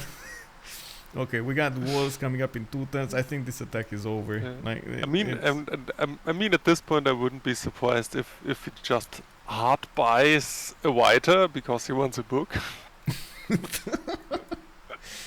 Yeah. Well, what can I say? It might happen. We don't know. Well, we do need 100%. We need Gris over here to get to other cities. If he's not gonna go for his cities right now and he's going for his harbors, he's gonna have an extreme problem in the next 15 to 20 turns, if not even sooner than that. Mostly because China is just accumulating more experience on his archers. He's also getting a lot of horses that are not trading with the hoplites. They're actually pushing back the hoplites, and I'm pretty sure Mongolia is just biding his time, getting his stats up before he's gonna do anything from the north. Oh yeah, range promotions. Do you remember the level 7 field cannons from Noob or whatever Yes. it was? Like, Yes, I do. You don't want to give guys, range I'm just promotion. trading. It's very good. Yeah. Yeah. Don't want to do Until that. we get to the field cannons, one-shotting everything. Yeah. I mean, they can kill 2 units with just 1 turn, right? I don't know about that. I wouldn't touch those. By the way, by the looks, Sweden got the going south. I'm really curious if he Man, goes down to the. look at this warrior northwest of Portugal. Hidan is definitely getting bullied over here. His warrior is next to 3 Swedish units. He got caught out of position, man. Yeah, and he's standing on the floodplain, like. Yeah. I mean, he's trying to get out of there. Oh, he did. The warrior looks pretty He dead. was running. He's running. Oh my! Another unit joins the fight. Wi-Fi coming up from the east. Yeah, Oh my god! Look how he's boxing them in. There's another scout waiting already. Yeah. And I think at this point we can say that the complete Swedish army is hunting the Wowie. Yeah. Well, they must really not like that American warrior. I don't know what he did. Maybe, I don't know, he stole some food, maybe some chickens from somebody's, how to say, backyard or something, but he's definitely not liked by the Swedish Empire here. The Colosseum chopping started, by the way. Oh, he did? It's not contested. Yeah, it doesn't look like anybody's going for it. And we still, oh my god, I'm gonna keep on saying this, we still don't see a Temenanki on New York. I'm amazed. No Liang, no Temenanki, come on, bro. Anyway, I guess he really likes Colosseum more than he likes Temenanki. Okay, I can work with that. Let's see what's happening in the Eels. Yeah, see. So, go, sorry. I mean, I don't mind shopping Colosseum, but I mean, you can just go for both, right? Like, he's building a settler in New York. Like, you and Autocosseum probably have the carton as well, so why not just Forturn or something at the Menanke instead of settler? Yeah, for sure.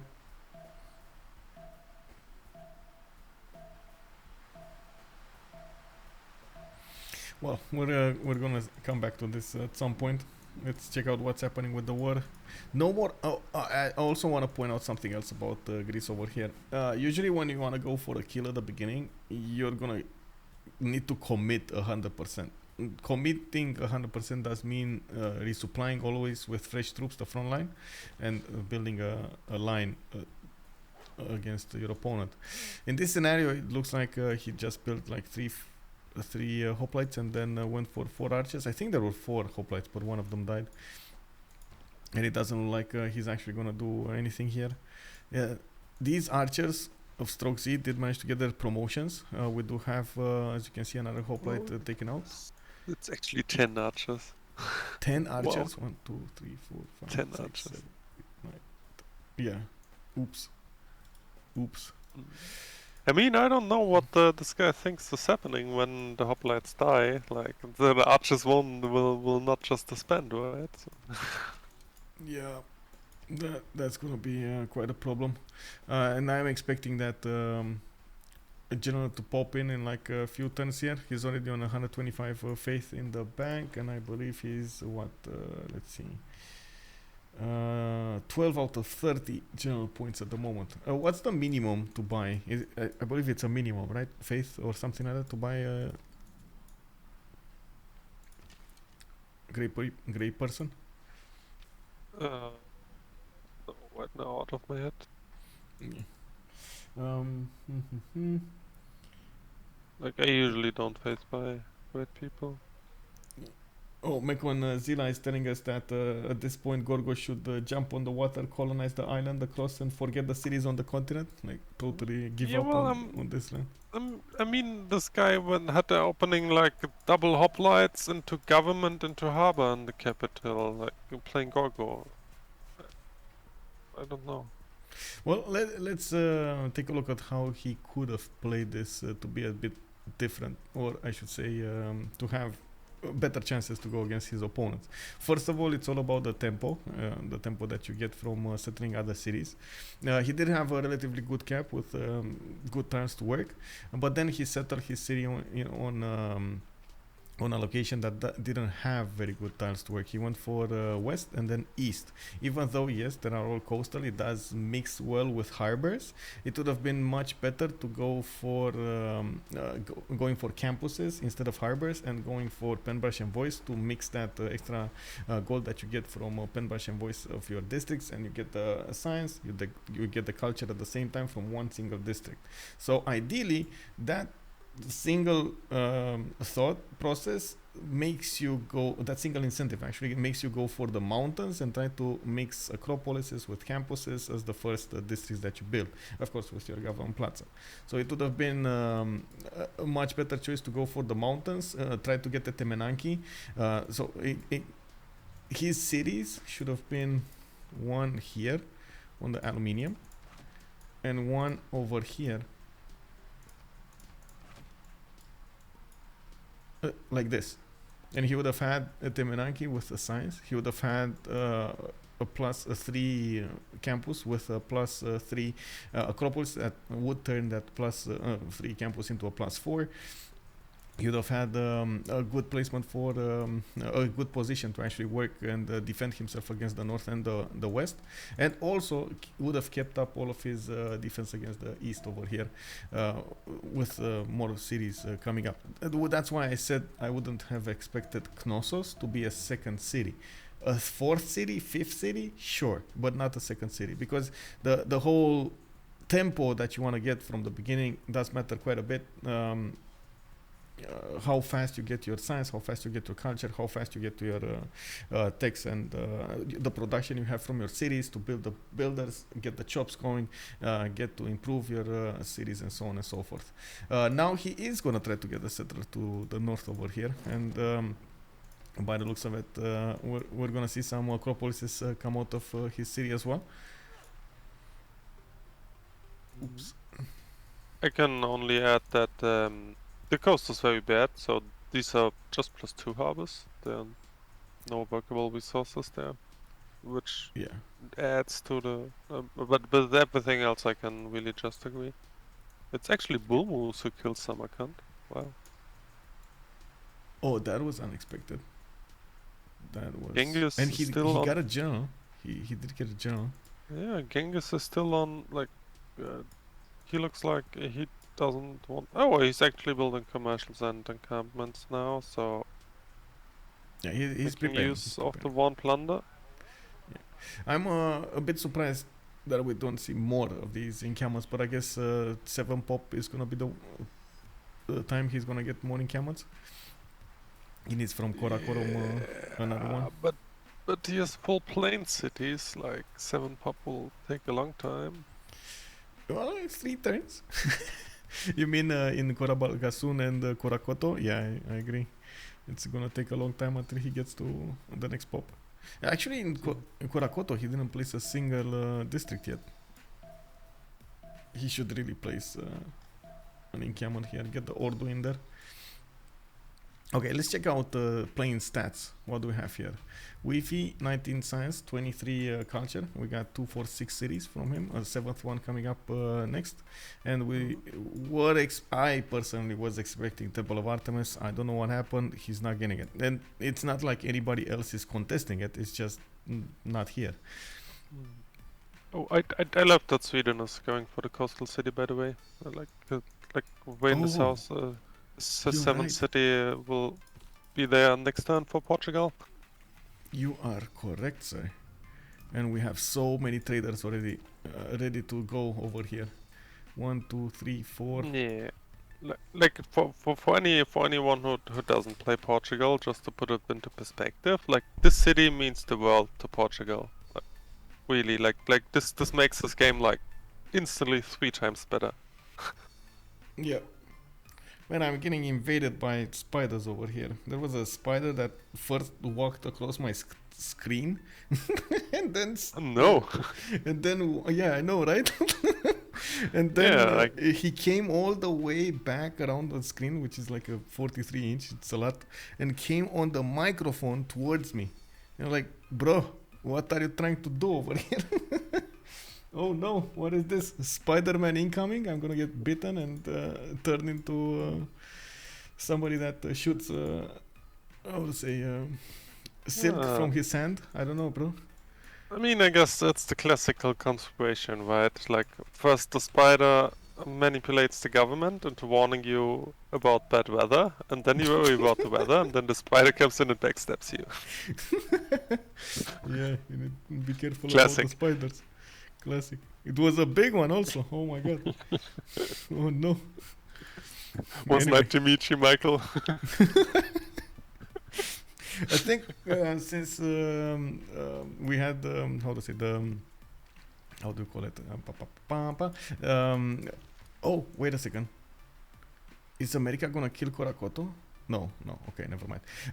Since we had the heat coming from, of course, being in the springtime and we're just entering the summertime, there's a lot of spiders developing and so on everywhere. So, like, waking up. Oh my god, there were quite a few of them that I had to just take out. Well, it happens. What can you do? So, possible war. We got America going against Mongolia. Who would have thought that he's gonna really disrespect Mongolia like this?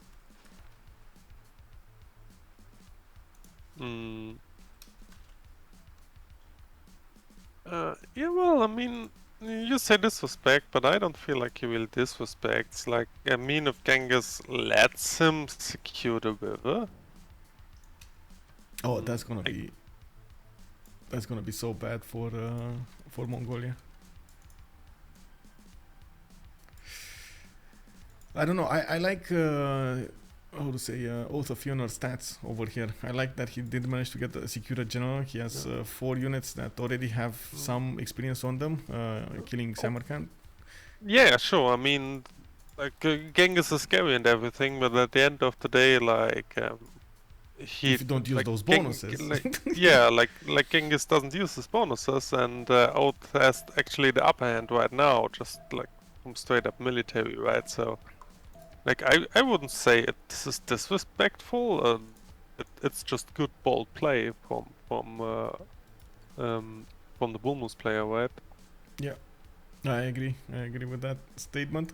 I do want to see Mongolia getting some more units over here to defend Korakoto. I'm not so I guess he sees, first of all, Samarkand falling, but I don't think he actually sees these horses coming up from Oath. And I do want to point out he can attack Korakoto right now if he wants to. I don't think he will. I think it will be maybe a last move over here on Korakoto. When Mongolia is there. One of the things that Mongolia does benefit from is the +3 Mongol Horde ability, and he also has an ability to capture the low HP units that he manages to kill, to overpower, I should say, because it's the lower in strength your opponent will be, and the higher damage you do against him, you have a higher chance of getting it, capturing it. Well, we do have a general picked up by Mongolia. He is delaying the movement, and okay, there we go. He did it. It was before the horse did get attacked. Very important to have that extra +5 on your units. And one of the reasons Oath of Feanor is stepping across the river is to not actually go against the unit with the river defense on him. I'm not so sure. By the way, Oath is walking another settler there, so he probably wants to pop in Victor and defend on the river. Yeah, I see. He's probably gonna go for the 2-2 base next to the wine and the bananas to the northwest. Or do you think he's going? No, I think it's the north. I don't think it's the south. Oh, there are 2 of them going. New Orleans and Samarkand. That's what you mean? Yeah, I mean, if you can forward settle just someone with defender on you, like right? So this kind of nullifies Genghis bonus on the horses. Yeah. Yeah, indeed. Oh my god. I don't know if you saw the effects over here, but I'm getting flashes. How did he get those tiles in New Orleans? This is the preserve working, and of course Bulbous working. So right now all of these tiles are breathtaking appeal, and he's getting the extra culture, extra faith coming up from Earth Goddess, extra gold from Reina, and some extra science next to the mountains because of Bulmus.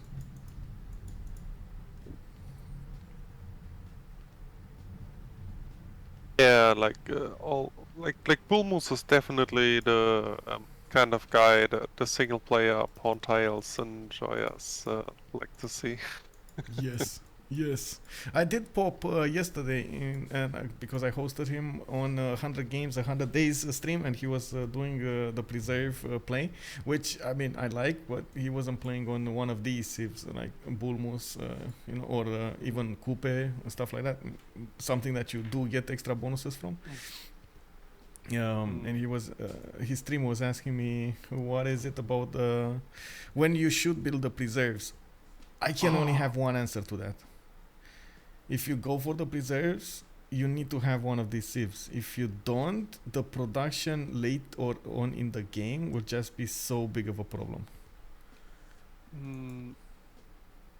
it obviously depends the way you look at it, right? Like if you just look at it from a vanilla angle, and especially if you look at it from a single player angle, like tempo doesn't mean much to you, right? So like you can definitely objectively say on a multiplayer scene, pretty much no one can afford for preserves because it's just very slow in comparison to any other strategy. But like if it's done, the tiles look very good and juicy, right? But usually you can't do that in a multiplayer because like someone will just come around and take all your stuff because you're too slow. Yeah. Well, we do have Colosseum coming up from, of course, America, Teddy. I do see he finally put a Temenanki, but it is not from the city we thought, the biggest city of them all. It is actually from Cleveland, where he's getting Liang also in one turn. Yeah, I'm also shocked about the theater placement. Like he has +6 theater and +4s all over the place, and he chooses the +2 on New York. Well, yeah. He wants Baltimore to be bigger, I guess, on the Marsh tile, and then the Goon City is gonna get this one. And, oh well. Yeah.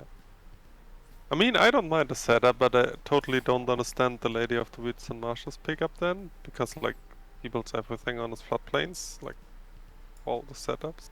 But whatever, I guess. There still are a lot of tiles to work here.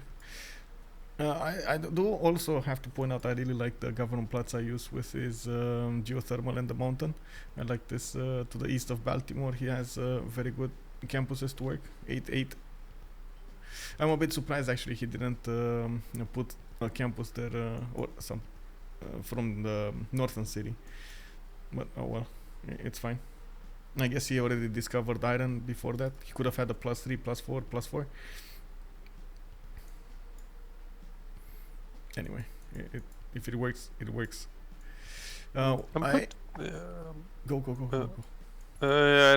just do know that he opened up with the campus and like I didn't track it, but he probably went for what do you call it, the district discount build. Wait, no, actually he just opened up with one campus. Or did he go for the second in Baltimore as well? I mean, yes. I don't know. He yes, probably yeah. Actually, so he went for some district discount. Actually, thinking about it, I think he opened up with commercials. He got one campus and then he went commercials from other cities. He didn't quite go for the discount though. You see, he has like one entertainment, and Houston is building a campus. He just locked it in. I'm definitely sure that he went for double campus opening, but like, yeah, thinking about it, it's not very good discount what he did, but yeah, I guess it's just his build order. Oh man, we got Falcon 163 gold a turn. Now we got Harrey on 59, starting to switch his traders with, of course, Vasteras over here. We do have also Wi-Fi plug-in Reina in that city to the north, and I gotta say I do like Sweden's approach to the game, except that the Temple of Artemis. I think this is the only chink in his armor over here. If you would have had Temple of Artemis, Stockholm would have been, and I'm not kidding, either 8 pop or 10 pop. That's how big of a difference Temple of Artemis would have made here. It's an extreme difference. And you can see that he just doesn't have enough food to work. The citrus is not enough for his city. Yeah, definitely. Like, I mean, it's not only food for the city, but also like amenities for all the cities, which usually makes a big difference as well. Like if your whole empire, like it's not uncommon that you get like four cities with like something with Artemis happy, which can make all the difference, right? Yep. I would have loved to actually see a few more diamonds improved here, so at least he would give them to his teammates. It's quite important to actually have the trading going with your teammates in the amenity screen, trying to help them out, have their empire happy. Oh, oh no!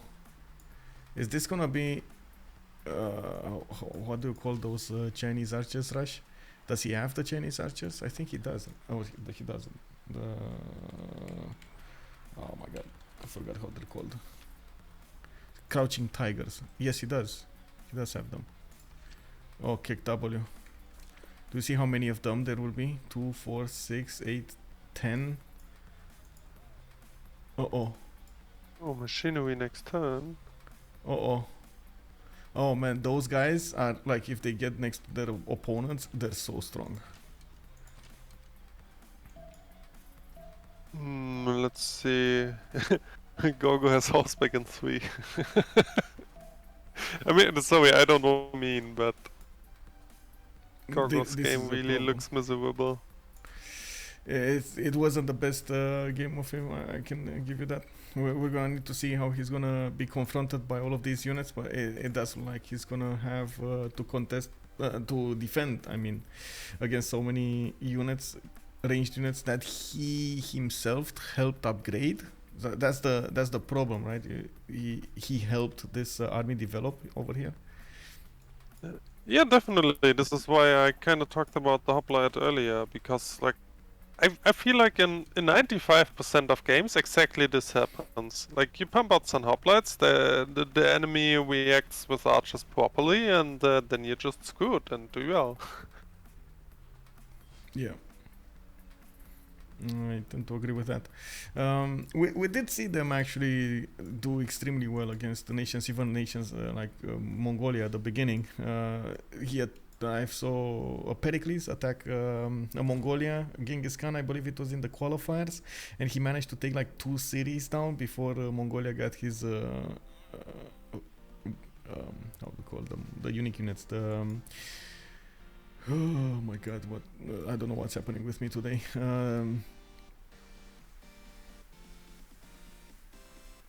The Kesheks, yeah, there we go.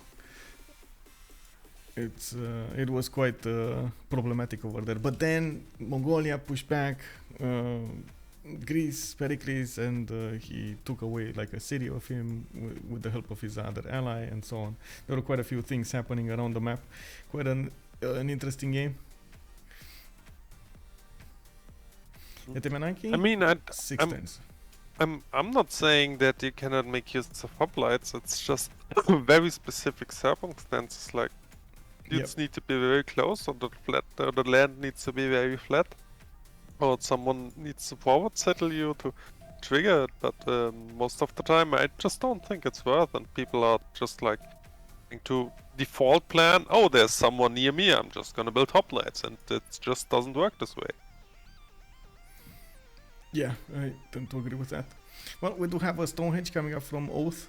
He is generating right now. Let's actually take a look. 56 faith per turn, 57 with 34 science and 51 culture. I gotta say, I gotta compare him with Mongolia Genghis Khan, and he's on 24 and 31. A bit more economy, 37 economy, and I also want to point out the lack of production here stands out. This is mostly because of the city count of Oath of Feanor and not anything else. He's not actually having a lot of better tiles to work. It's just straight up city count turning into population working those districts. Oh my god, this land to the southwest of Orleans, do you see what he's doing? San Antonio, Detroit, with those groves and the preserves. Yeah, sure. He's gonna plant a lot of woods. Yeah.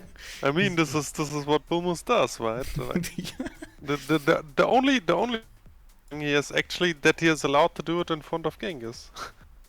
Yeah. That is 100% a surprise. I do see heavy chariots starting to come out of Mongolia, and I did notice he's 7 turns away from stirrups, which is the problem that you're encountering because of he's encountering because of the low science. He did get his economy, which I do have to say I appreciate seeing somebody actually getting their own economy and not relying on everybody else to get their gold. At the same time, we do have great merchants coming up from him, 10.3, while the other Mongolia, that's Flamel, is getting, wait, no, that's Falcon actually getting 10.3 great merchant points a turn, and Flamel is only on 7. Oh, he didn't finish his markets, only got 1, but wow, I was expecting a lot more here, because you know, God of War and Plunder is getting an extra merchant point from each of these districts. Okay, he just didn't build them in the order that he needed to.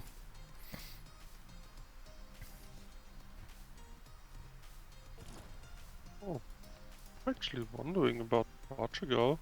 Only on 104. I just checked the trade routes and only got 1 turn left, but only 104 GPT. Would have expected more, actually. Yeah, it's because Vasteras doesn't have commercial yet. That's why. And he's probably not having the range to trade with Stockholm. He needs to first build a trade post from finishing one single trade route in Vasteras, and then he's gonna get the range to trade with Stockholm. Yeah, probably. So it will grow by itself. Yeah, but still, I mean, he was what, 20 science, and bam, Vasteras settled 107.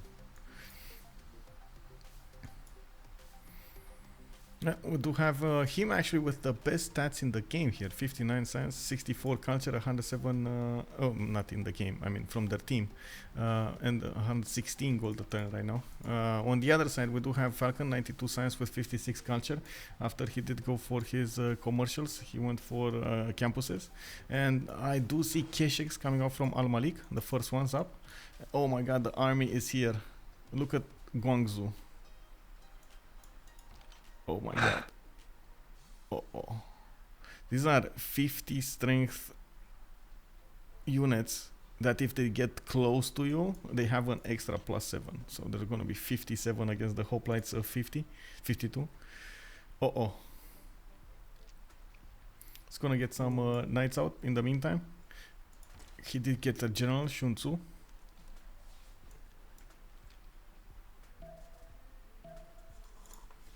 Oh, yeah, right, Demonar is telling me that he won't be able to trade with Stockholm because he can't trade on land. Yeah, he's right.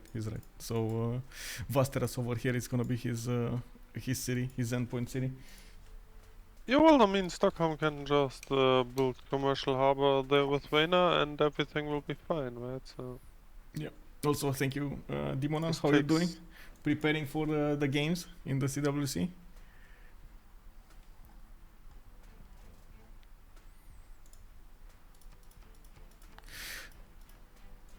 We do have 5 more turns until the medieval era, and looking at the era score over here, it does look like we will see Falcon getting his golden age. Already he got it. StrokeeZ 10 points away from getting it. Hidan is 10, and I believe he was building a Temenanki for an extra +3. He has his theater squares coming out. Those are splendids, and yeah, he did go for Baltimore for the +4. He's getting it, man. Only one city that needs to put another. Probably needs 10 pop to go for his capital, and he's gonna get his theater squares. He's right now on 39 science, 60 culture. Gotta say, doesn't feel like it's a lot. I'm actually worried about Genghis and out here, like regarding era. Like, I mean, I'm obviously worried about Gorgo as well, but like, I wouldn't really expect this guy to. Like, he clearly doesn't have a good game, so I wouldn't expect him to make gold. Let's put it this way. Yeah. Oh my God! Look at the tiles south of Orleans. This is we're starting to see all of those shiny culture points, faith points coming out of Detroit. Oh. This is Bulmus here with 42 science, 57 culture. It looks like it's paying off. Double Bulmus, double Teddy, and double Kublai. It is paying off. By the way, for the viewers who don't know, on BBG, Teddy can plant woods on medieval fairs already. So this is what makes the strategy pretty good. Medieval fairs, you see? Oh, sorry. That he can plant woods on medieval fairs. Oh, right. Correct. He does get to plant them much earlier than normal civilizations. That's probably the reason he went over here a little later.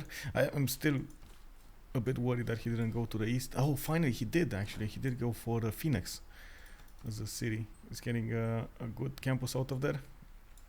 And I guess he's gonna get this one on the east side. Is he actually gonna plant on the horses? Is he gonna do that? Looks like it. Oh well, why not? He did manage to get an apostle. And I do see he's building a line of spearmen.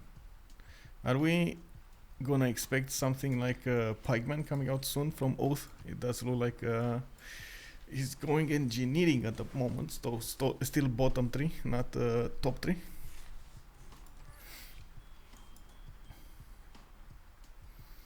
Does China overestimate Gorgo's defense? No, I think he's just waiting for last moves to go against Greece, not really wanting to expose unnecessarily his units to a counterattack. Usually the players do prefer to do that as much as possible, take away the options of their opponents of shooting back and also reacting. That one turn that your opponent is not going to react, switching production in his cities. And you see this happening, right?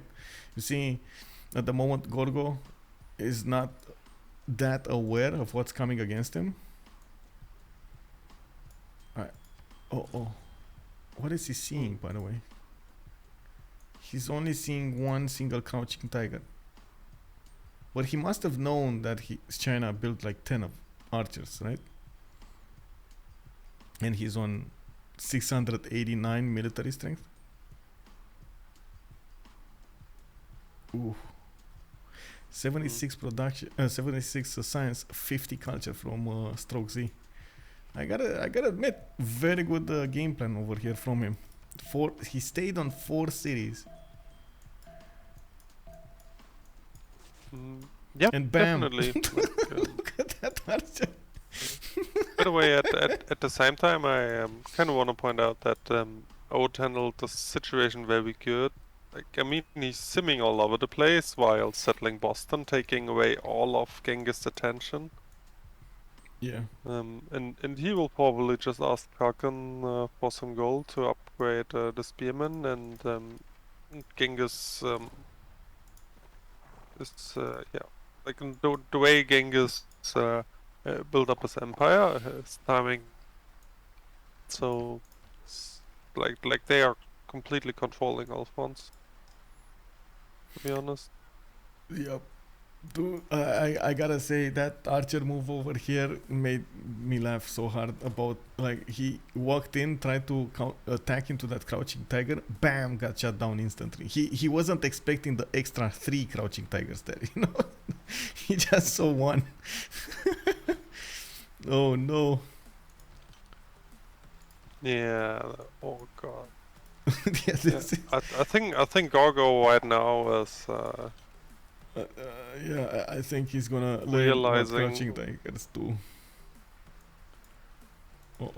These are only like half of his units, I gotta say. StrokeeZ has 1, 2, 3 more in the 4 that would. He left his level 2. He's not even attacking with the level 2. What is this?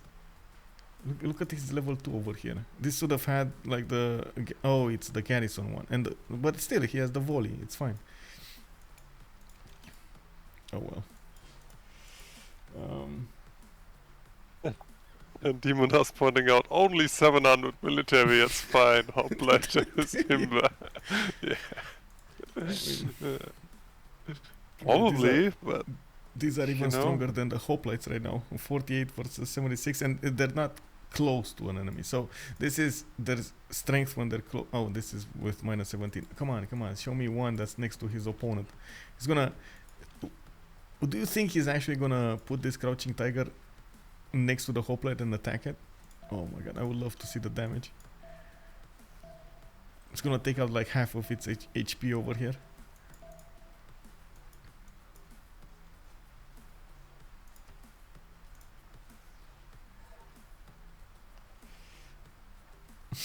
I'd like to report my teammate.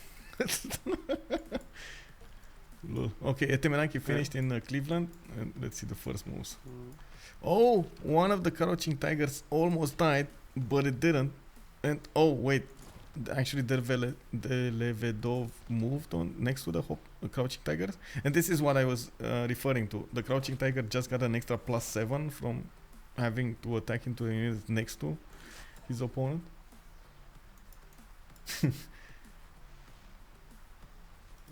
Looks like at least they're having fun. Yeah. By the way, the next thing I would like to discuss is the simming of Teddy Rough Rider a new meta? Like, was this a sleeper pick? The simming of Teddy Rough Rider, I think he just didn't have anybody to go against. That's that's how it goes. It's like getting Zulu and being far away from everybody else.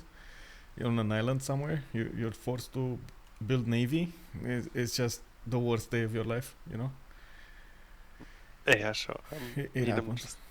I'm just trying to be funny here, but I mean, looks like I failed miserably. I'm sure everybody got it. I didn't know how to follow up. My bad. We do have Hidan over here on 82 science with 94 culture. He's doing quite well. He has a decent economy, good production.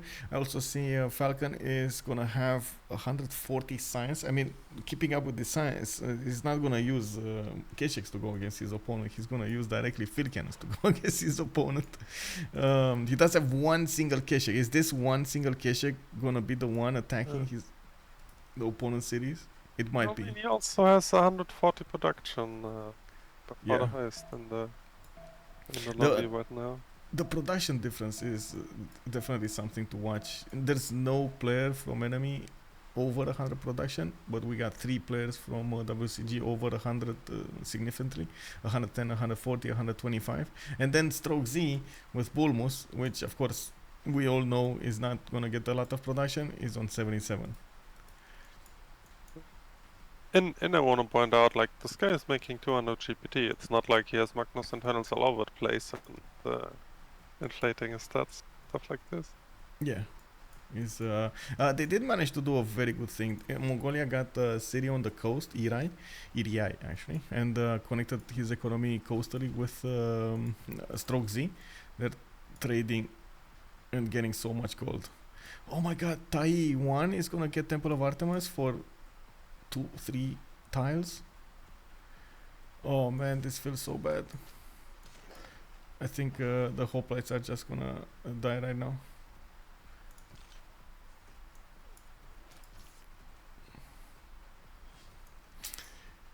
Well, I do like the second wave of units, and this is what I was also pointing out earlier when we were watching Gorgo attack into China. You see how StrokeeZ planned out his attack. First wave did try to take away the initial units of his opponents, and then he's following up with stronger units in the meantime and simming in the backline. The timing is just quite good from him.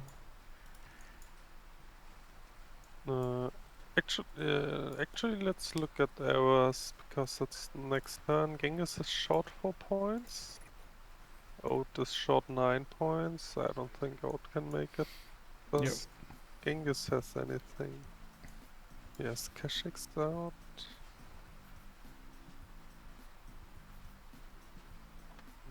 I mean, Gorgo's in dark and probably in his position. Like, oh god, no. Yeah, already lost all the units, so the card won't even help him. I guess Gorgo's just dead. Well, I gotta point out, he did manage to chop walls in Argos. He did get 2 swordsmen, which I'm not sure how much help they're gonna be. And he might kill 2 crouching tigers next time. I mean, he's at least dwindling the numbers of his opponents, but yeah. Way too many tiles still available to chop over here. I'm a bit surprised by this. If you take a look, on the other players' empires, for example, over here on China, no more chops left. He has like barely a few chops left in his cities. 2 over here, like 1. These are not chop. I mean, you shouldn't chop these. And 1 over here. So 3 chops in his empire. Then we got Mongolia with, again, very few chops remaining. They chopped everything. And you can immediately see the result of the extra tempo that you get from the chops. While if you compare it to for example, Gorgo over here, who did have quite a few chops, especially in the north, he chose not to. Oh no. Genghis actually did something and was shot 1 point. Oh, wait, he made it. The UI just didn't update.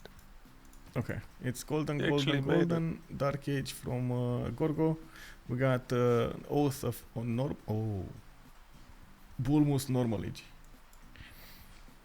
Yep. Yeah, that's unfortunate. But he was forced to operate pikemen against Mongolia. Mongolia coming against him with Kesheks. Well, those pikemen are 78 strength with Victor and the the +3 from. He doesn't have it yet. Defender. He's gonna get it. I mean, notice on 10 cities. Like, I don't think this is a problem that they had normal age.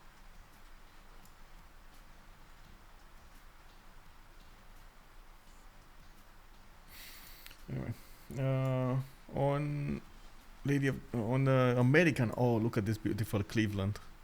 Man, we waited for this Temenaki to finish somewhere so many turns, and now we get to see our eyes are getting massaged right now. 4-3-1s everywhere. Very nice. I don't know. Does does Temenaki really look better than Bulmus? Yes, production. Yes. Food production, that's the thing. You can get culture, you just need to build 1 theater square and you get so much look at this, it's an 8 culture, right? Theater square. That means 3 and a little bit more than a half, 3 and 2/3, I guess, of tiles. Wait, this is 8? He is actually running the interesting. Yeah, he's running the double card. He's running theater and campus card. Yeah. Then you get amphitheater, you get the books in, that's another 8 and +2. I mean, he's really trying to get the stats, I guess. Like, I rarely see that people want both cards. You gotta do what you gotta do, I guess. It's not like he's actually needing to do anything in there, right? Falcon has the economy covered, he's gonna get the books. Oh, +5 combat strength, I believe. I can fly. Let me actually take a look at the Diplo favor. I believe +5 ranged is incoming, boys.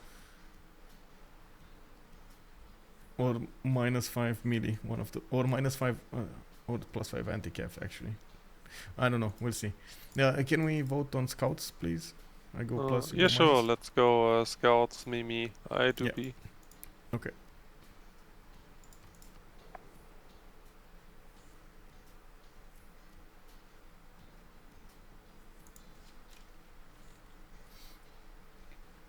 This is gonna be painful for Gorgo here. How did he lose half of his? Was there a flood in Sparta? And he lost like half of his HP from the walls? Lol. Oh well. Okay, flood. Rip that flood.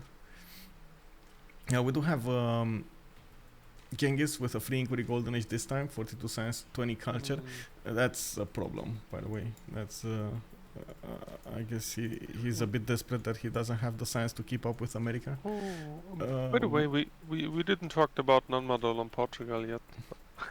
Namadol on Portugal? Wait, yeah, like, there is. Why does this guy only has 46 culture with Namadol? He went to free inquiry, that's why. He went free ink now. I see. They were just changed, right? Yeah. Yeah, I see. Now he's getting a lot of campuses out. Okay, we'll see. We'll see how this goes. Didn't put all the districts on the coast either for the full Namadol bonus. It's fine. What happened? What happened? +5 ranged? Oh my god. -5 range? Wait, what? Oh. Did they troll StrokeeZ? No, they actually wanted to go -5. Wait, what? This is interesting. They actually wanted to be harder for the Crouching Tigers to take out Greece. Even with the -5 range. Okay. Actually, Genghis? I think Genghis shift entered or something. Wait, he did? Like, yeah, Genghis kind of well voted. Like, he voted for me, and for Wacken as well. So. Oh, I see. But he must have shift entered or something. Okay. Yeah, that is something that I understand we're gonna have a update on the rules. You're not gonna be allowed to vote on spectators anymore. It was, I mean, people thought it's not gonna happen, but it looks like some players did do it. So. Yeah, well, I mean, if you just shift enter, I gonna vote for you, right? So it's not like he's trolling on purpose or anything. I mean, maybe I can't know, but like it's more likely that he just shift entered and then they were like, okay, we have no favor anyway, so whatever. Whatever happens. No, I do see we do have Mongolia, of course, with -5. Probably this is why, right? I don't think they actually trolled their own ally. They just thought he's big enough to keep on going, even with the -5. But then Mongolia is getting so punished by the -5 on his Keshiks. This is I think the biggest change. I guess north of Feanor does. But actually, Genghis only has 2 Keshiks. Like he has a lot of knights. Yeah, 3. Okay, 3. Yeah, 3 Keshiks. That's one more. Yeah. He has a couple of knights, and then no. Wait, does this guy still not have? Oh no, there's a general. Okay. This Genghis still doesn't have a general. Oh. I do want to answer Bedrenhan 3122 about the teams over here. We do have 35 teams that signed up in the CPL Premier League, and there are 30 plus teams, I believe, or even 40 plus teams, I'm not sure, or in the CVFR squadrons, and some of them are actually playing in the CPL Premier League as well. It's actually quite amazing to see. I do remember the days 3 years ago when we had problems even getting 8 teams together. You know, it just goes to show how much the community has grown since then. It's amazing. It is amazing.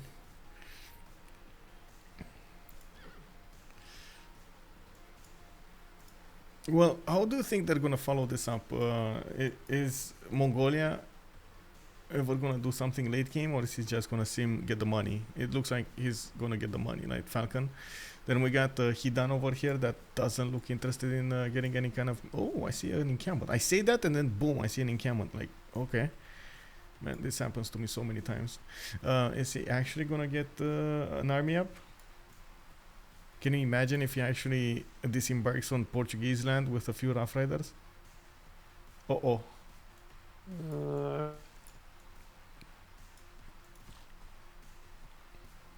I mean, then again, Portugal actually, he has like 1 quadrireme there.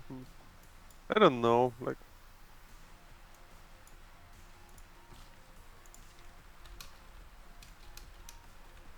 I mean, I don't want to sound mean, but I don't think it really matters what Hidan decides to do here.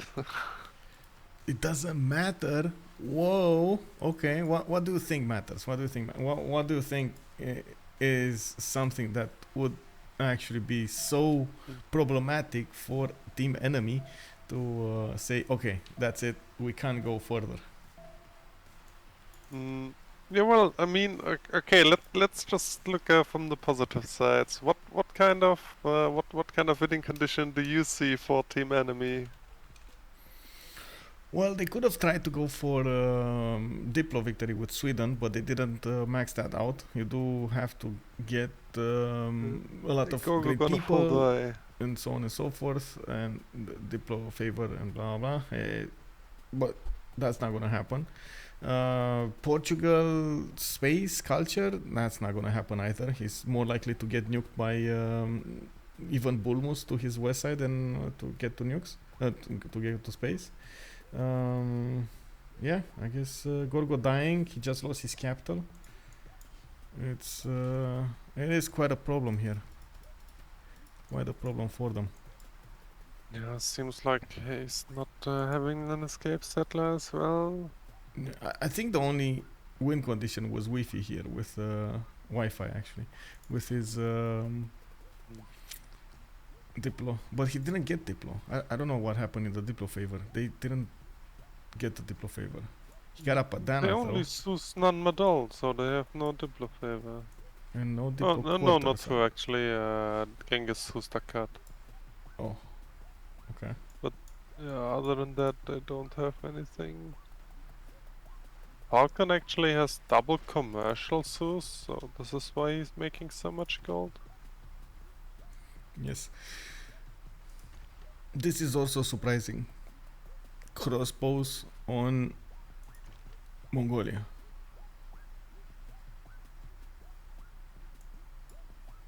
Okay. Yeah, upgrading after -5 Congress. Mostly we're surprised because if you have Kesheks, you might as well build Kesheks rather than crossbows. They're just much better because of their movement. You get also the Ordu to increase their abilities, extra movement, more experience. So the crossbows are underwhelming compared to the Kesheks. That's our surprise here. I do see actually, and also Feanor over here, I guess, disrespected Mongolia's ability to attack him. He might lose a city. He might lose a city. San Antonio is in danger. Do you think he's actually gonna emergency chop here? He can't chop actually. Is that second growth or first? Did he plant that woods? I think he planted it, right? Not. You know what I mean. He will chop. Okay, let's see. Let's see if he will chop. I actually don't know if any of these woods is natural. Like planted woods don't He don't did give. chop. Okay, bam! Look at the. Oh my God! This is. Oh no, Flamel. And he bought on Men at Arms. Straight up bought on Men at Arms. Does he have Grandmaster Chapel? Not even. He got it with gold. Men at Arms. That's how much gold? Looks like Falcon is giving out the goods. That's a 300. Wait. 320 unit. Oh man. Flexing a bit in the gold department with 281 gold over here for Falcon, 120 on StrokeeZ on Kublai, China. He's gonna inherit 5 cities from Greece with already theater squares built in them. Why not?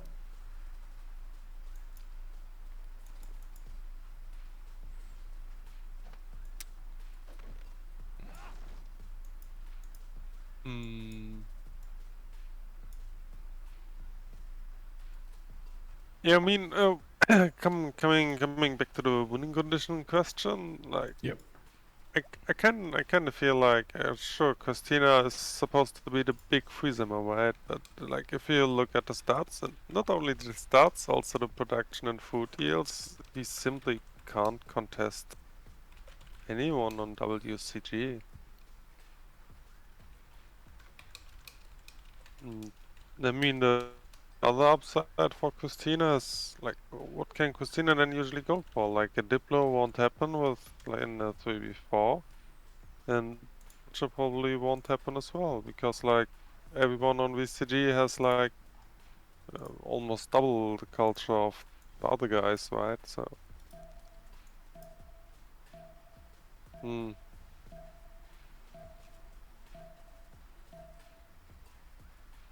Let's just say it looks very.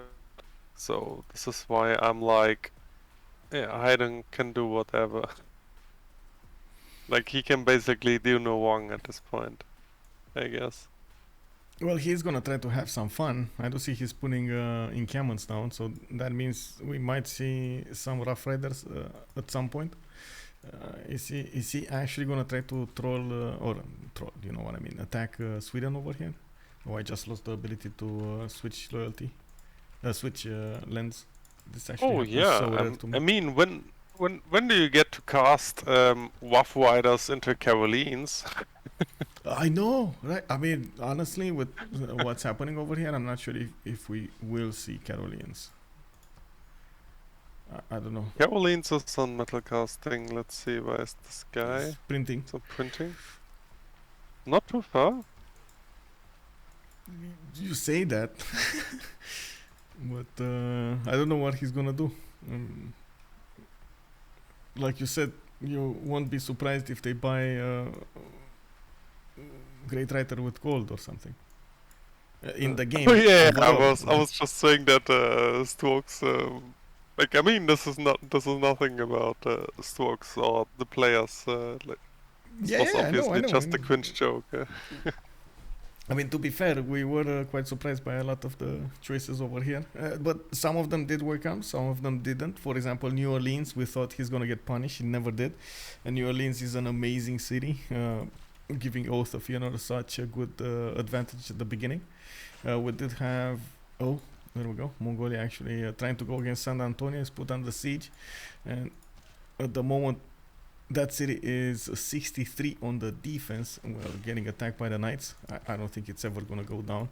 Not even the Kesheks have enough power with their penalty take it down.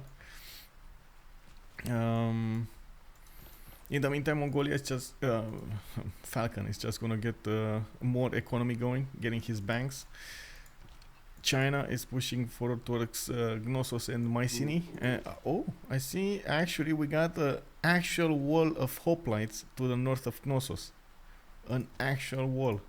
They're not gonna do anything, but still, finally he got them into a wall. I gotta point out, these crouching tigers are gonna melt the hoplites next turn. It's just they need their 3 movement so they can move on the hill and just slam the hoplites once, and that's it. Yeah, but maybe he can first move and at least take down a knight. The hoplites actually do really well onto the knight. Defending against the knight, yeah, but not attacking. They can't attack into the knight. I mean, when I'm howling, it's 65 against 64. Wait, which? Could you know? Oh, the one to the north. Yeah. The one to the north, yes. The one to the south. Yeah, he can definitely triple slam him. Yeah. There's no general though. That's the problem. Where's the general? Why didn't the general arrive on the scene? Yeah, well, I mean, it's hoplites. Like, hoplites don't care about the general. Oh, you mean on China? Yes. There's Sun too, right? Like, I mean, he's hanging a bit back, but...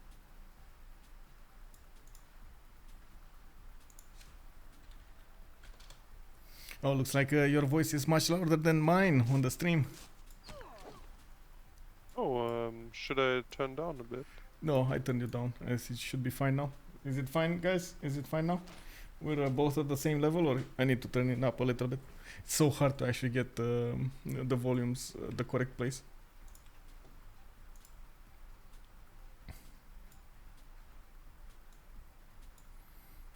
I don't know, like, now that I think about it, I feel like you got a bit... you just got a bit... not more silent, what is the word? I don't know. Jesus Christ.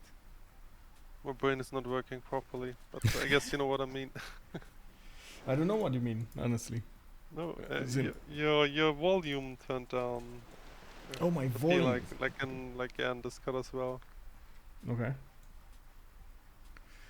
I don't know, cause sometimes I do well, not really shout a lot, but I do talk louder. There we go. I'm gonna set it on minus 0.5. Is it better right now? It's the same. Really? Wait, what? Oh, you mean Yeah. wait, on Discord? You're hearing me on Discord or on stream? Because on Discord I know I'm lower in volume. Yeah, I'm talking about Discord. Like Okay, if yeah. you have different settings for this, I'm talking about Discord. Yeah, it's just Discord being Discord. I can't help it. It's actually turned out to a maximum. I can't do more. You have to do it from your side. Turn me up or something. Yeah, I have your 200%. Yeah.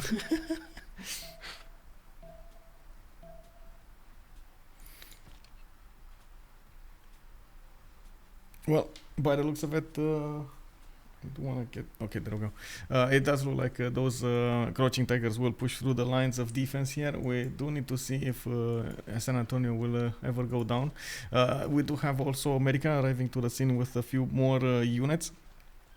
And he's going to try to get this going soon enough. Get this defense against Mongolia. Mongolia did stop building units over here to go for the second wave, and this will probably turn into a disaster for him, unfortunately, just because America is gonna have much more units to work with, so resupplying San Antonio's defense, while Mongolia is not gonna get to replenish his. They're a bit too far away from his land. Oh. Crossbowman cores. Okay, well that's gonna be an issue. I see they're two-shotting the Keshiks here.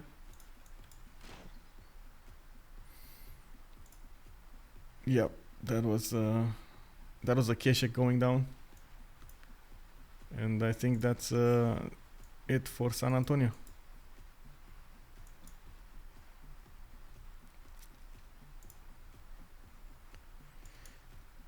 On Portugal, we do have him getting his navigation schools. He's trying to get more stats up, 134 science with 68 culture.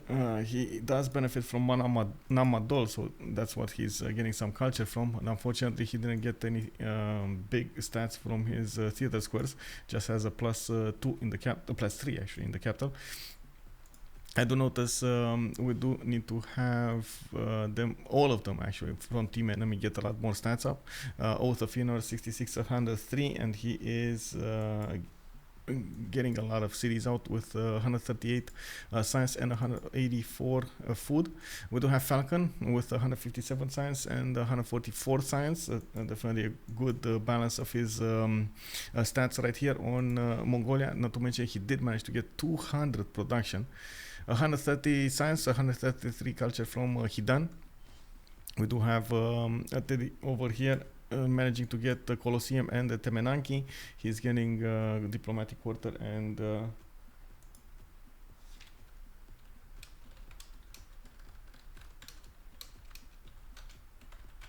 I don't hear you either, by the way. If you're talking, you muted yourself, that's why. I don't know why you muted yourself. Justice, bro.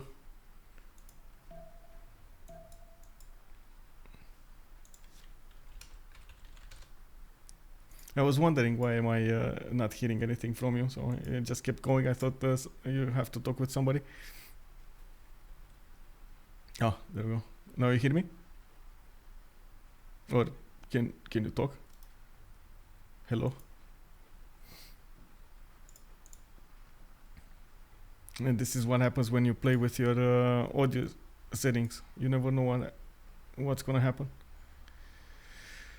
Well, Temple of Artemis got finished on China, Kublai, China. We do have it over here in Taiwan.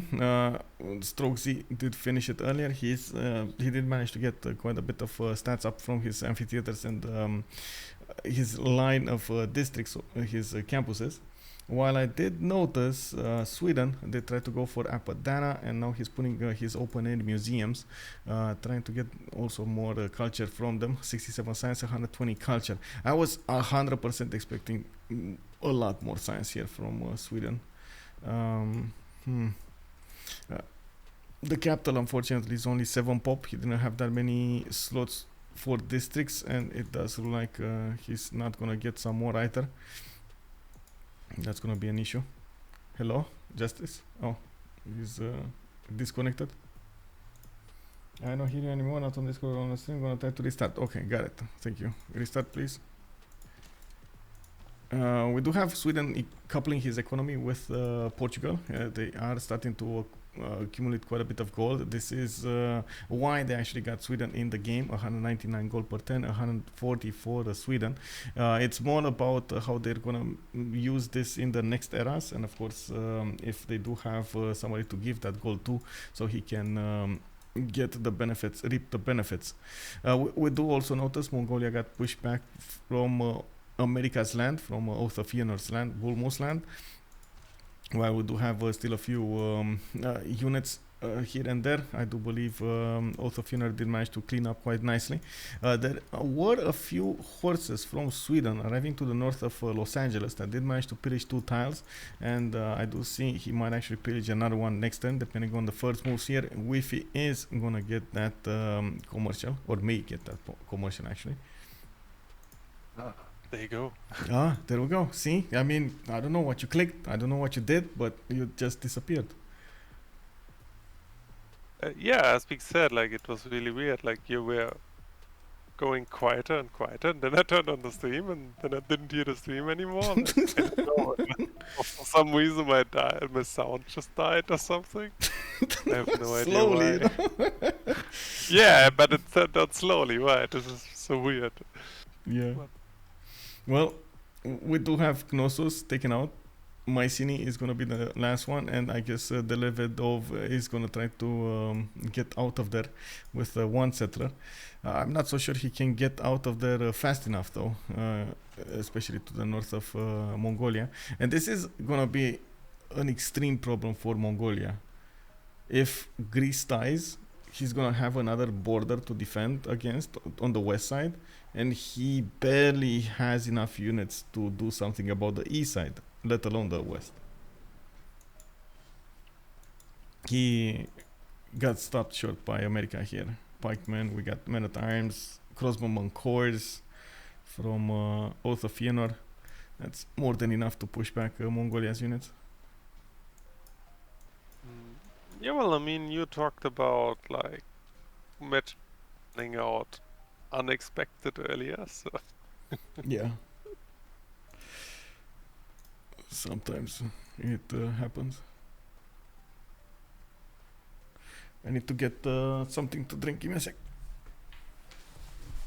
Oh, never mind. I actually had something to drink, but it was next to my chair, not next to me. Okay, it happens. yeah, when you turn around and randomly find something to drink, right? Yeah, exactly. I was prepared before the stream, but I forgot to put it. But actually, that's a good call. I should get something to drink, I guess. Okay. Well, in the production screen, we do have one member of the game, Falcon, to be specific, going over 200 production, 225, more than decent amount of food also, 186, and I do see him with a very, very good stats over there, 180 to 150. Taking a look at what's going on, he is getting more banks out, putting down more cities, and I was seeing that one single Keshek in the water here, going against, well, next to the water actually, going against Mongolia. I'm actually a bit surprised he's not gonna get his units up, but I think he is just trusting StrokeeZ to clean up Greece faster rather than later, sooner rather than later. Wait, the one Keshik in the water? No, I was looking at the Keshik and then I was looking at the general, and those two just mixed up. I'm sorry, I meant to say Keshik, and Keshik was going against the Mongolian units with a general in the water. It just never came out that way. This guy. I see. You're talking about Falcon's Keshik. Yeah, that's right? It's his single Keshik. Yeah, I mean, he wants to have a piece of it as well, so.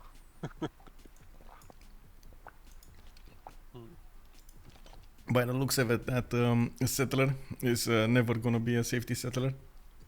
He doesn't have time to actually get anywhere safe. I guess he can settle another city. I'm just not trusting his ability to be safe. Yeah, well, I mean, if he settles down there, I guess Genghis can try to block the one-tile choke. I guess this is the safest he will get. But I mean, Genghis will die anyway. Look at the ball of units of upgraded crouching tigers with knights coming against him. And he has 4 kishes. Yes, of course. But I mean, this is why I'm like kinda like I don't feel too good about the enemy, because like Portugal and Sweden are definitely not big enough to contest 2v4. Yep. I do like we have Wi-Fi going for Statue of Zeus. I like, big props for that. I like Queen's Bibliothek coming in Stockholm. I still have a bit of a problem that he didn't go Temple of Artemis. I would have loved that there. It would have been awesome. Yeah, he has a 6 pop capital. Yeah. Also, his economy finally is booming. 162 gold, 263 on Portugal. This is all Wayne. Let me guess how much West does. Let's see. Yeah, it's 94 gold in Svena city. One single city. There we go. Well, yeah, so actually 100 gold of Sweden's GPT has to be accounted to Portugal. I'm actually curious how Oath will follow this up on Flamel's borders in Korakoto. Maybe we're gonna see some attacks coming up from Bulmus here soon enough.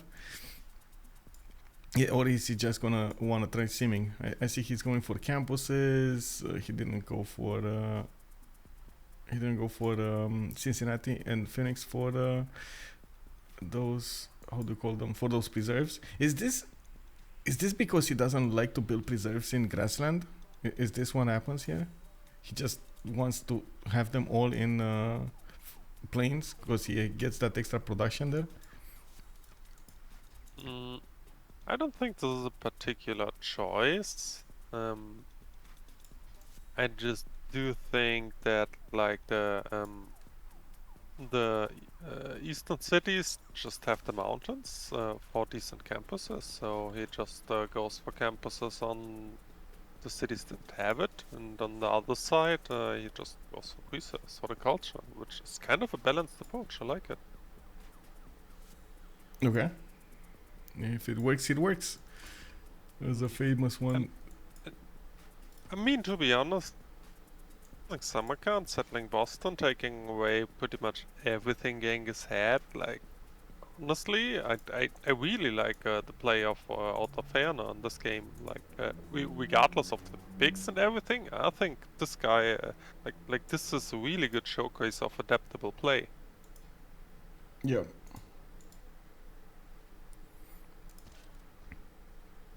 Like in everything he does, right? Like from the city settling to the district placements, etc., etc. I really like this. I really like the game of Feanor. Yes, he did very well. Very, very well.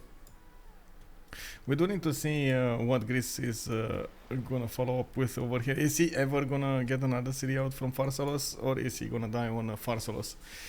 He did settle that city in a non-fresh position. I guess he didn't want to handle the heat of the navy as well, even though I don't believe we would have seen boats there. At the same time, StrokeeZ is getting the knights in the water, just casually bypassing the hoplites. Wow. Man, the nerve. He's not even caring. Look at that. He's totally ignoring those hoplites. Yeah, well, I mean, the city has 31 strength. It's just brutal. Okay, there we go. He's attacking into them. The hoplites. I guess he just wants. I don't know what he wants actually, because he lost a lot of health on that night. Might as well just wait for the hoplites to be cleaned up by the crouching tigers.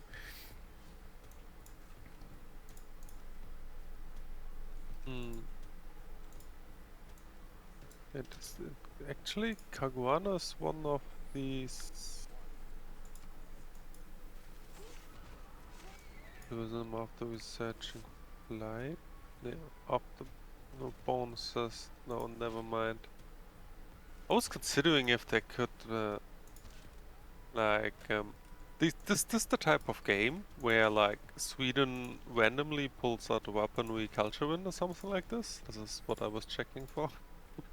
Oh, you think he can get a culture victory with the no, sim of Hidan? I'm guessing Hidan over here should be making a decent amount of, or if he wants to, because it doesn't look like he wants to. He didn't go 100% for something, right? He's getting, he got a culture, he got some science, and now he's going for military instead of like going for a win condition. He just wants to do something over here with his units. I see, actually, he's getting Night Course. Yeah, sure. No. I was just checking if there's something to cheese and checked out what Caguan actually does exactly. But I don't think you can cheese as good with the batays as you can with the weaponry stuff, whatever they are called. You know, just unimproving all the land and have the stuff everywhere. Yeah. We do have 2 more turns until ballistics is gonna be finished on Hidan, and he's even buying out heavy chariots, trying to get as many as possible before. It looks like he already has quite a few heavy chariot cores. I do like that Wi-Fi is actually preparing for this. He's getting his spearman in the line. He is gonna get his statue of Zeus. And he shouldn't be that far away from getting metal casting. Where is he? He's on gunpowder and nationalism in 3 turns. So he's gonna have core Caroleans to defend against those Rough Riders. Actually, I say this and then I realize he doesn't have a lot of them if they're cored up. He has 1, 2 of them if they're cored up, maybe 3 of them. Yes. But then again, to be honest, it doesn't matter too much. Like, honestly, fortified Caroleans are like just unpushable. Yeah, like, plus like, 12 on them, or like plus 9. For those who are not too familiar with Caroleans, like they get combat strength for movement points they have left, so they are like even more amazing on defense than other units. They're not very good at pushing because they lose the bonus then. But like on defense, they are like. I would make an argument that Caroleans are like the hoplites of the more modern era. They're just not pushable at all. Whatever you bring. They can even be. Well, I guess incomparable. They get more strength from their bonus than the hoplite gets from another hoplite. Oh yeah, I mean, especially with the general, right? Because like they get the +5 and another combat bonus from the and another +3 from the extra movement from the general. So effectively, a general gives them +8. I did see a comment here about maybe America goes to Portugal. I gotta say, Portugal wouldn't be able to stop this from happening at the moment.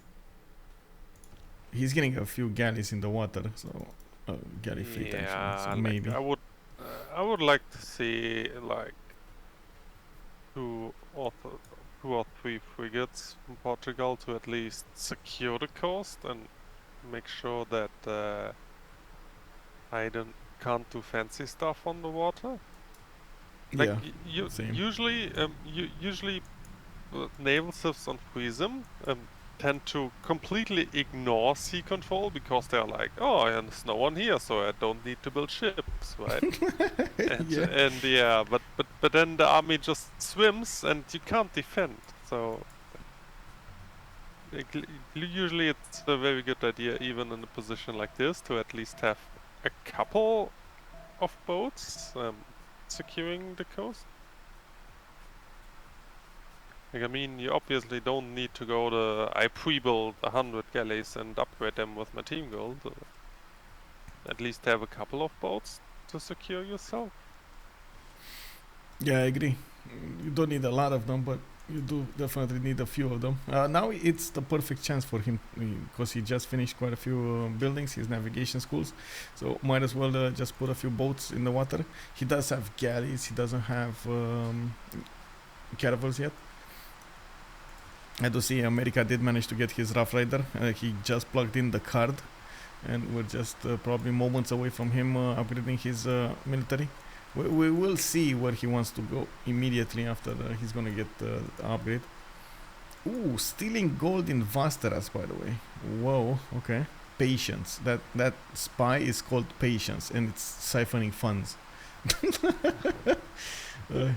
Cannot but abstain myself. What is this? Mycenae did go down. We do have China moving on to Farsalas. August? Yeah. Mongolia, well, Flamel is gonna try to get more Kesheks out, and now he's forced to go for knights. Can't really see many more at all in this position. We do have also on the other side Oath of Feanor with quite a few crossbowman cores and pikeman cores. He did get to the core ability.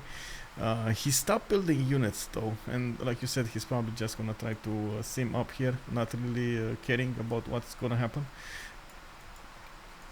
I guess StrokeeZ and maybe Falcon are gonna clean up Mongolia, Genghis Khan.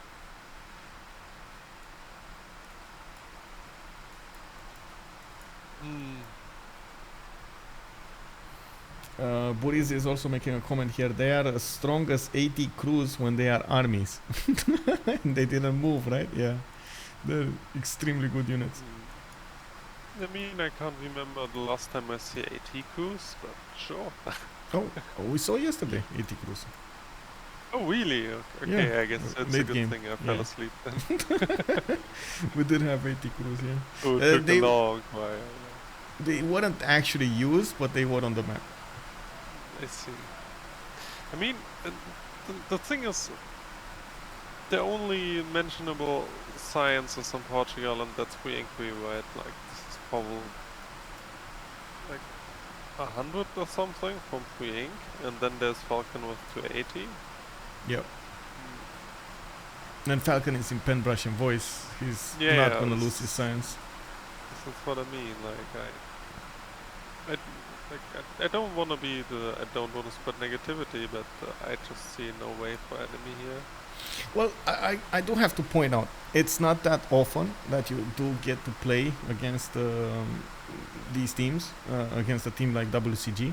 So I think at this point they're trying to gather as much experience as possible. And there is, yes, some would say there isn't that much experience from being taken out, but you do learn from your mistakes, and especially what you shouldn't be doing. And I think that is a good experience for the players. I'm pretty sure if we're gonna see them stronger in the next games. Oh yeah, sure. I mean, people can learn a lot from this. But like with every learning process, you obviously have to sit down, see your own game, and see what went wrong to really learn, right? Like if you just lose, you're not learning anything. Yeah. That's another point that I want to make about the CVFR teams. They really like to use the Civ replay mod, or I guess program, the one that processes the save files, and they look at what happened. They try to figure out what they could have done better, talk about it, discuss what they tried to do versus what they should have been doing, and so on. It's just so amazing to see that level of analysis going on. Also, we have another comment over here. Lake Tahoe is telling us that Falcon has more production than all enemy teams players. Yeah, I mean, almost, not all, but yeah, it's 182 versus 185. That's what, 360 plus 140. That's going to be 600. So. We have Deleved.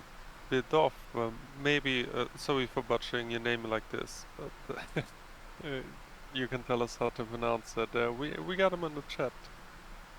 Bro, you shouldn't be here. Yeah, you really shouldn't be on the stream, sir. I know you're dying. He's still in the game. Yeah, that's true. Yeah.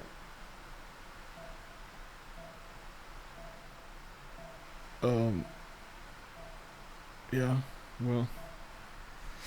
Well, I mean, the thing is, as long as you're in the game, you will give information to your teammates, which could be considered cheating.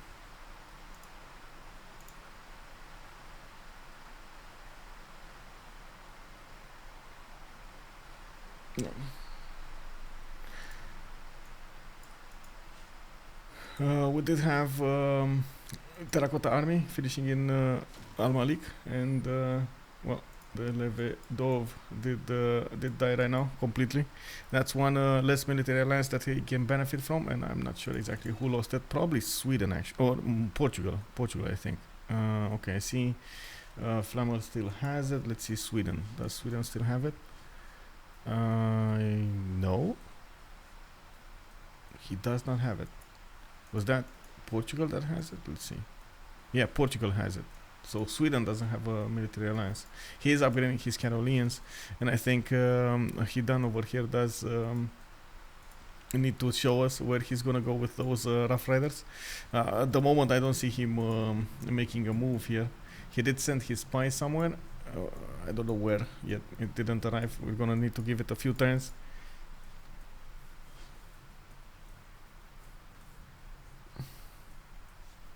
Hello, Zero Matrix MC. Hello there, sir. With much pleasure.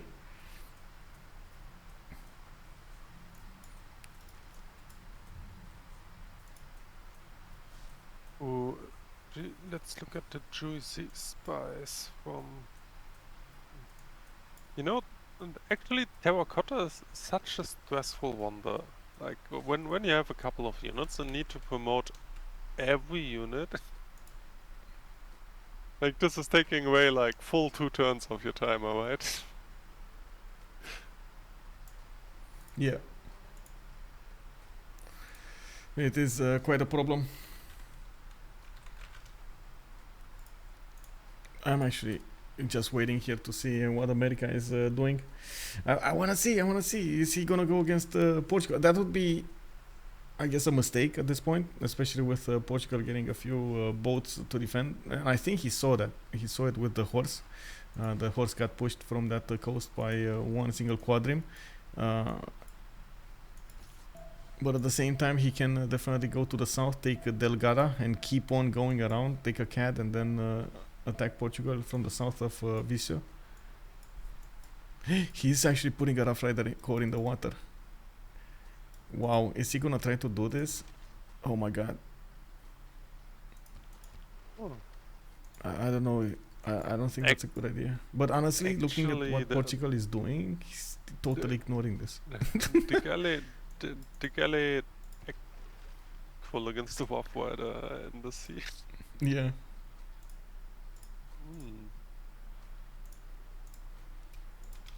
Yeah, he definitely needs to get a couple. Oh, by the way, just to point out, this Westeros is obviously a fine city, but like the North Coast is actually horrible. I don't think that Portugal has a single plateau anywhere. No, it doesn't.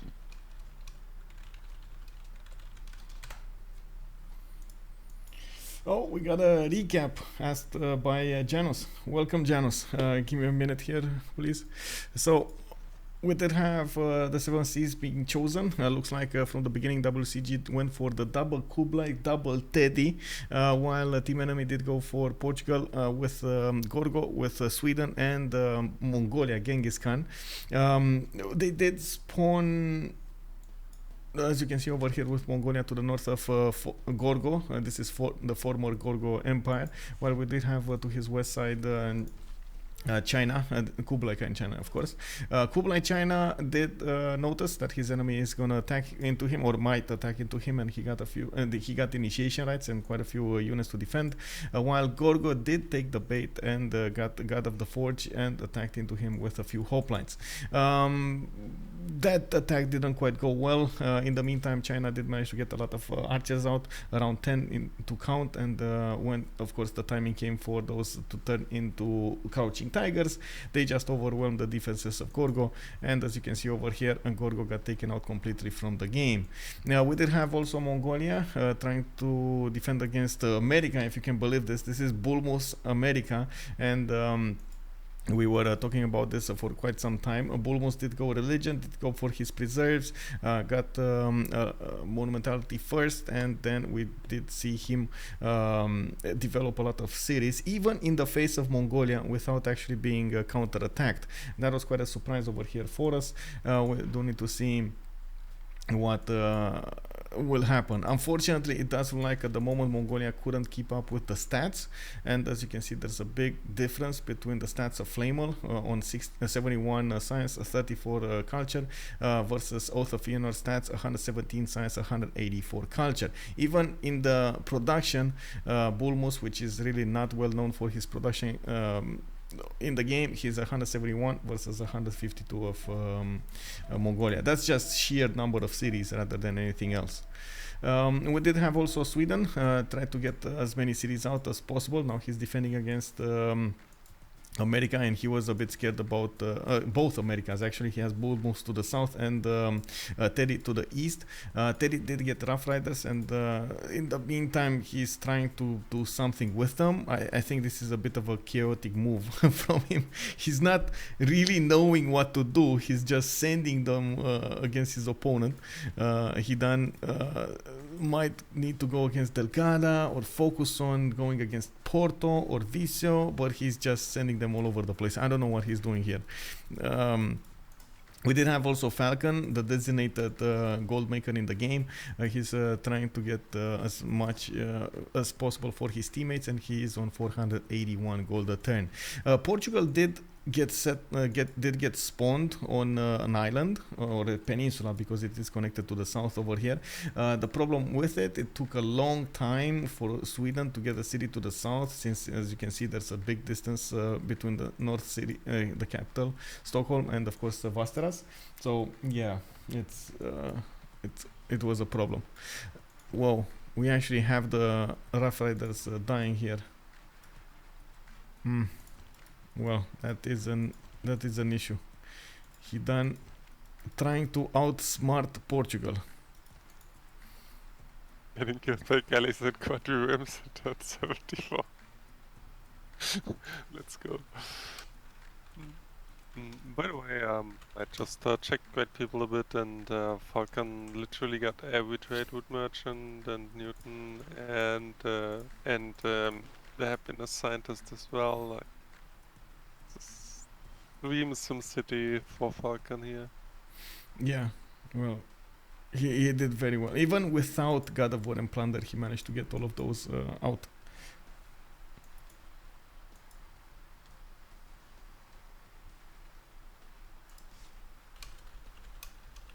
Outsmart the Portugal opponent by sending horsemen through the sea. This is exactly what's happening.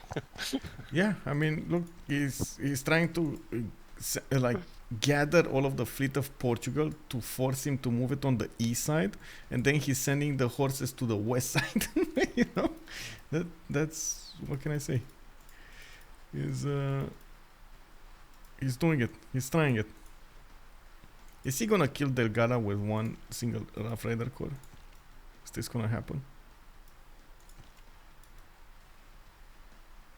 Because he can double tap that city, or he should be able to double tap. Oops.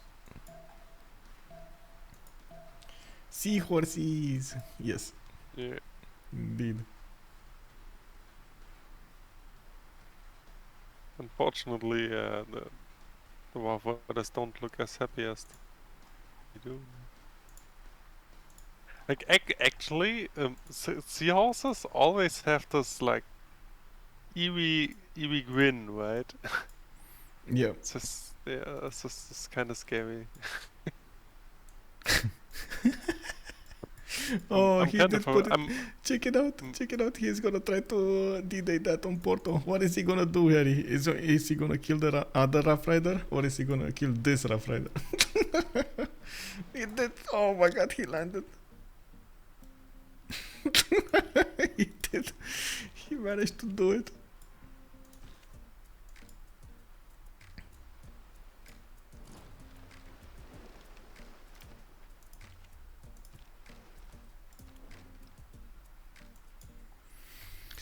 Oh well, I want to see Carolean damage. It's okay. It's defending much more than enough. It's more than enough. It doesn't even need to core them up to defend against the Rough Riders. It's fine. Yeah, well, I mean, as being said, as long as you don't bring like stupid stuff, um, like you won't push Carolines. You just won't. Yep. We do have StrokeeZ needing to replenish his army's health, and by the looks of it, he did stay a few turns in Mycenae. He did manage to take out and shoot these Mongolian knights. Considerable health has been taken away from them. While I do notice Falcon is still not moving a muscle over here to get some more units out.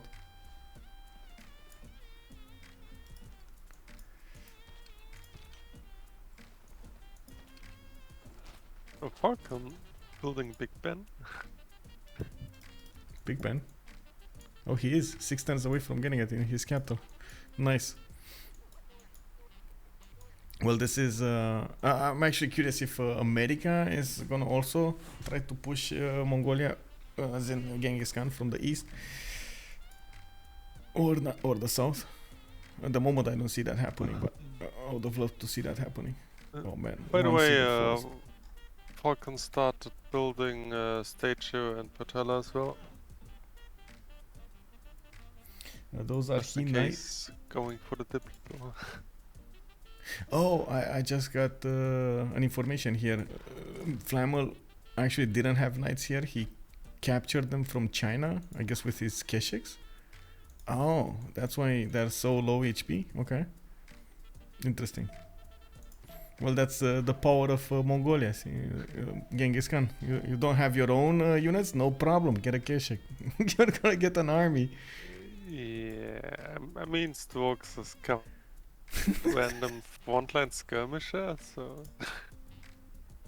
Yeah. Well, what's happening here? How many cities are gonna die? Once again, I guess fertility-wise, Kublai China is the sleeper OP pick. Yeah. Oh man, one single heavy chariot, one single Rough Rider did manage to make it in Portugal cities. Is this gonna be enough though? Because the second Rough Rider doesn't seem like it's gonna make it. It's gonna die before.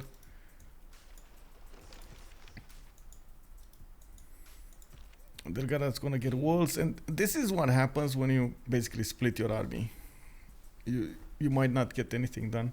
What he did manage to do is probably take out Porto. He can two-tap the city, no? He should be. Yeah, there we go. 79 against 46. I think he can two-tap, yeah. Yeah. He's gonna take out Porto. That's one unit. One unit passed through. All of the other ones will just not get there. And Delgado is gonna be alive. I guess I was referring to Delgado. If he had one more Rough Rider, it would have been fine. No, he's not gonna double tap that city. Harry literally bought a cuirassier in the city of Porto, putting that city to a lot more strength, 65, and the Rough Rider needs more turns. It might still go down though.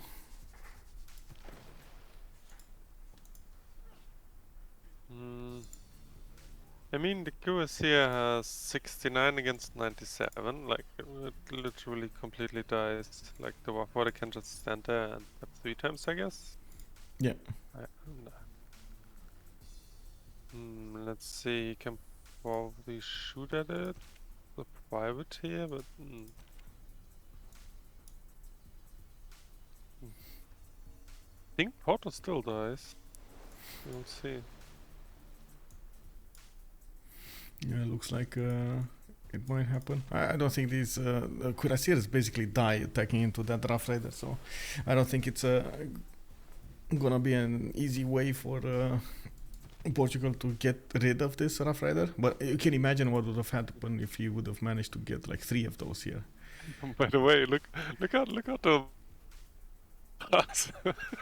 How the what? like the whole WCG team has spies and Westeros siphoning funds. Oh yeah. I mean, this is they're having a feast over here in Westeros. This is the problem with markets actually, with commercials, because you can actually use spies to take out gold from them. In the harbors you can't. So if you go greedy like this, why? a harbor and like commercial, you're gonna pay the price. I kind of feel like it's unfair that you cannot siphon funds on harbors. By the way. Yeah, I think so. I think so too. Nuclear power plant, bridge dam, and you? I go A, you go B? Nuclear power, bridge dam, and me. Alright. Okay. And we didn't talk about who got what, by the way. We got distracted by the wars over here. Dark Age, Golden Age, Golden Age, Golden Age, Golden Age, Dark Age, Golden Age. Ooh, quite a few Golden Ages. Wait. Golden Ages? Wait, it didn't... Yeah, we didn't pop into the Renaissance. You're right, so many Golden Ages in the Renaissance. That's not usually how it goes. Wi-Fi, reform the coinage. Harrey, reform the coinage. They're generating... Oh my god, they are generating a lot of gold, but not even enough as Falcon is generating. Also Feanor is 130. Yeah, sorry. Falcon is taking off from here. I guess being said, like look at the sky. The sky builds Kilva, 4 turns Big Ben, 4 turns Portala and Statue on the side, just happily simming away. Having pretty much like double the stats of the next guy, making 750 gold. Yep. We do have him on 10 out of 20 Diplo points. So also 500 production. Yeah. Is he actually gonna try to get Statue of Liberty and Mahabodhi? Oh, he is. Statue of Liberty Bugutu. He's he's not even min-maxing this with Magnus. He's he's just zooming away. Yeah, he's like passively getting it. Okay. So that's 5 more points that he's gonna get from Statue of Liberty and Potala. He could be on another 2 from Mahabodhi. That was never built, wasn't it? Wait, let's check out Mongolia here. Yeah, he never built it. He does have a tile for it, but he never did it. Finally, preserve coming out from Cincinnati. Okay, I mean, let's go. All of that land. 2 levels higher on Siphon Funds. Oh no! So the spies gonna. Wow, they actually both voted for it. Oh, and by the way.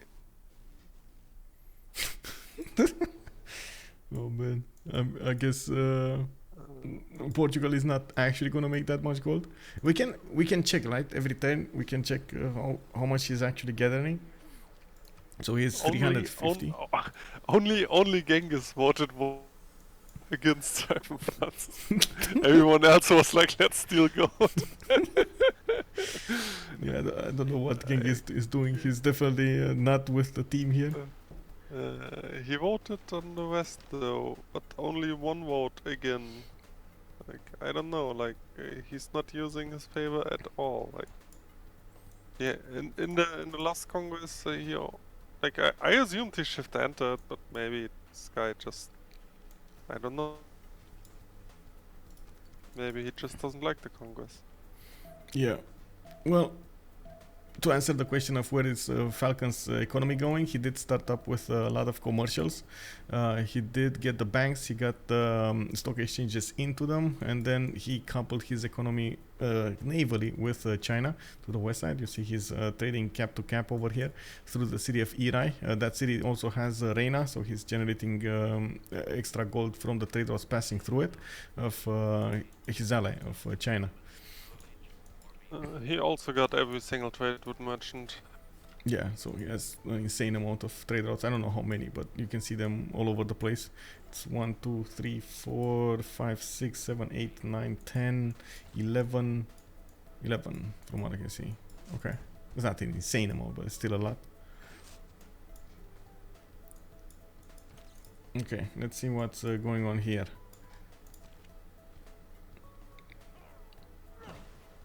That city of Porto still didn't go down, by the way. I don't know what Hidan is doing here. He didn't slam this turn yet. Oh, this is the... Oh, right. This wasn't the turn that finished. I don't know why.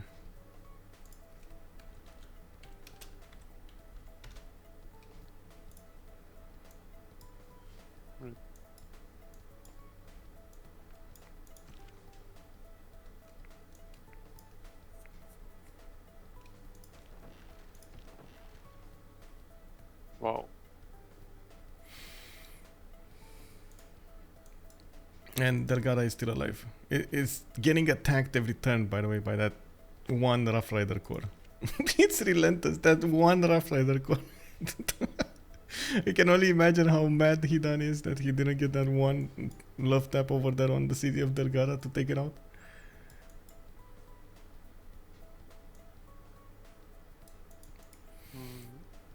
Yeah, well, but I mean, it's just the typical like Harris play, right? Just get some away units and Harris the other guy, like this is the Mapuche play, I guess. Yeah.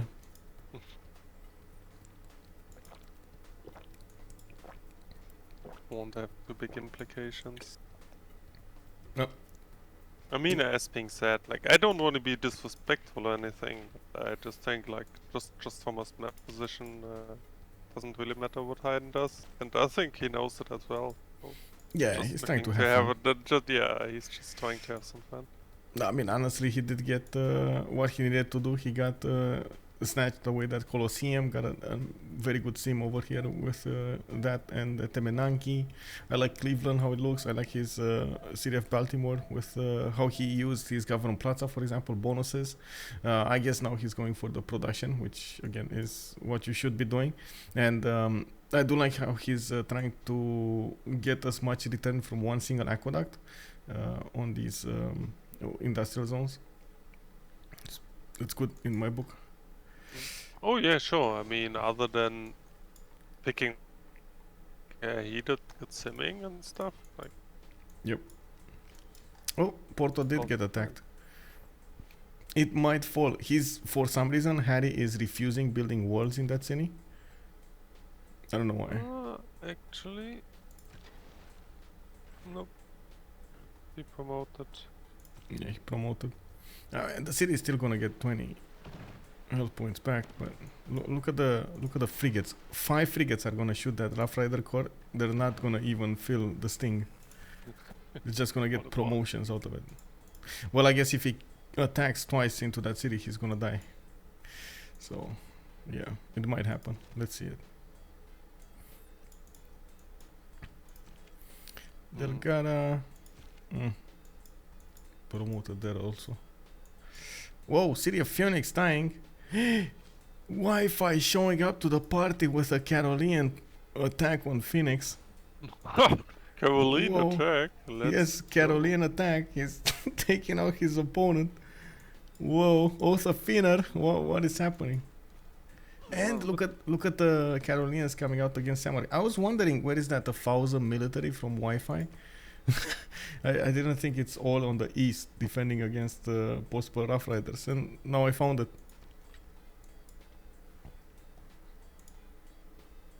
Yeah, but bonus, and at this point, like the field cannon makes.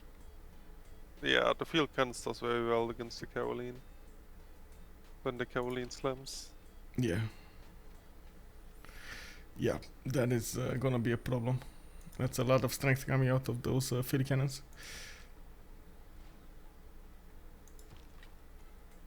He could try to slam with the musket though, and like move the Carolean on the forest, and then slam with the musket. Anyway, We'll see. I don't think it's gonna be that easy in any case. Oh wait, I forgot. Oh my god. Okay, 15 seconds. We got Harrey 357 gold in the bank, and he's making 370 per turn. How much do you think he's actually making? We got one spy on him, right? I don't know if it's one or more, because I think it's only one on Buster. Oh wait, that's actually not on him. It's on Wi-Fi. Wi-Fi is 96 gold, 203 gold a turn with 96. By the way, there's 4k gold on Falcon, and he's building Big Ben next to it. Yeah. And we're gonna see him double. Oh, Wi-Fi is making 50 gold. He's doing a third of his gold per turn, by the way.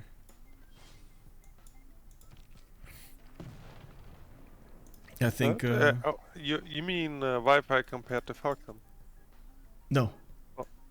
No, I mean the spies working in Vasteras are taking away so much gold per turn from him that he's only getting 50 instead of 191. Oh yeah.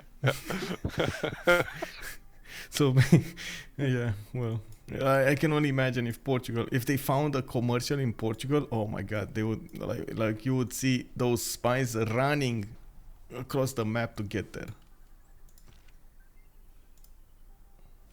Yeah. That's so funny. like these filthy spies. Yeah.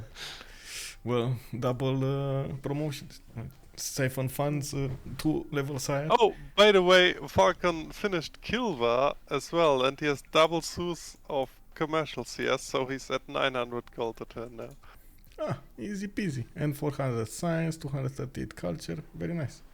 4 turns away from getting Statue of Liberty. I gotta ask the big question. Is he gonna get a holy site? Is this gonna be holy Kublai Mongolia here? Do you want to see from a religion, like, or do you mean just to build Mahabodhi? Just for Mahabodhi, he can get it in Rai, for example, next to that deer tile. Chop the deer, but let the forest there and build it in the forest.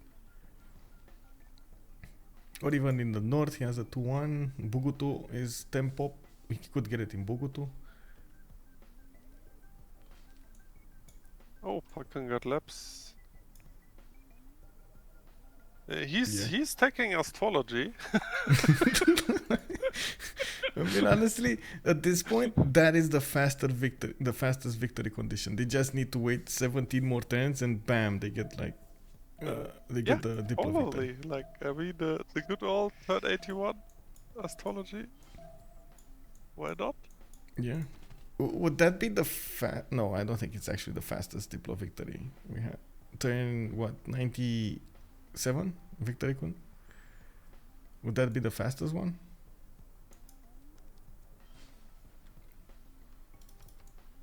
I mean, he's on 10. He will get like what, 4 more when he builds, like 6 more when he builds Mahabodhi. Then they still need 4 for next Congress, which should be good. Yeah, well, I mean, actually, like, you look at the favor right now. Like, if Genghis decides to vote one time, yeah, I'm actually not sure if they're gonna win next Congress. They should, right? I mean, they have an extra player first. They should be generating a lot of Diplo favor. They should have city state control. We'll see at 16 more turns, yeah. So I guess the banked favor is actually not worth that much. My only problem here, Wi-Fi did not actually go for his bonuses. from Sweden. That's why we talked about this before the stream. Right? He could have gotten a lot of Diplo favor from acquiring great people. He just didn't get enough of them. Like he did open up with commercials, but Falcon got all of the merchants. He did try to go for theater squares, but then Hidan got all of the writers. It just was a big mess of things. Well, not all of them. Let me actually check out. He did get a general. Let's see in total how many great people did Sweden acquire. One great writer, so that's one. Then we have one scientist, Hildegard of Bingen. Well, that's useless, but I guess he still get it.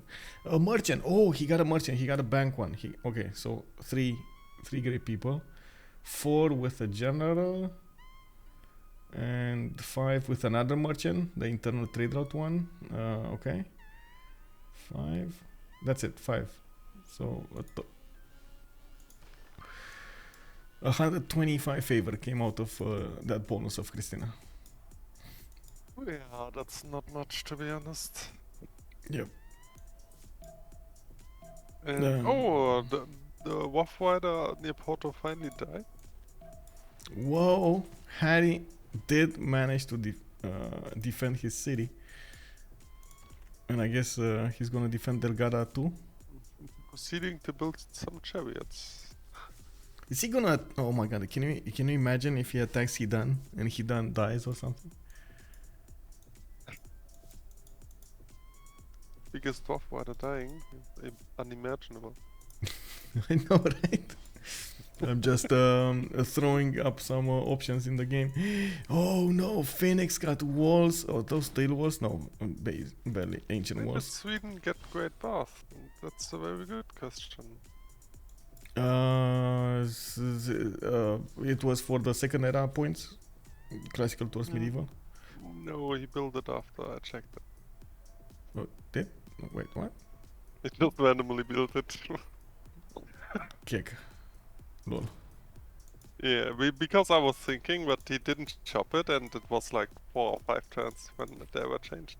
Oh, I saw it building, but I never saw it actually finished. So I guess you might be right. He did get the golden, if I'm not mistaken. Yes, he did. Okay. But like the Great Boss is literally just it actually gives adjacency to 2 theaters, so I guess that's good enough. I know some people called it the Great Granary. but oh well. I don't, it doesn't give any other bonuses than that one single. 2, right? Theater squares. That's it. And the era square, of course. Forbidden City on Falcon as well, because he doesn't have enough slots yet as Kublai. Yep. Yeah, I mean Falcon is just Did they change the name? This game. By the way, I know at some point there was a discussion WCG changing their name, but I don't know if they did. Let me actually take a look at the team over here. How did they get written down?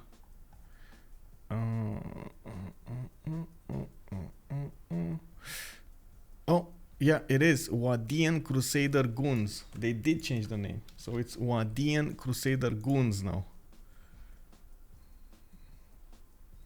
Wait, isn't this from the how to say that movie, The Dictator?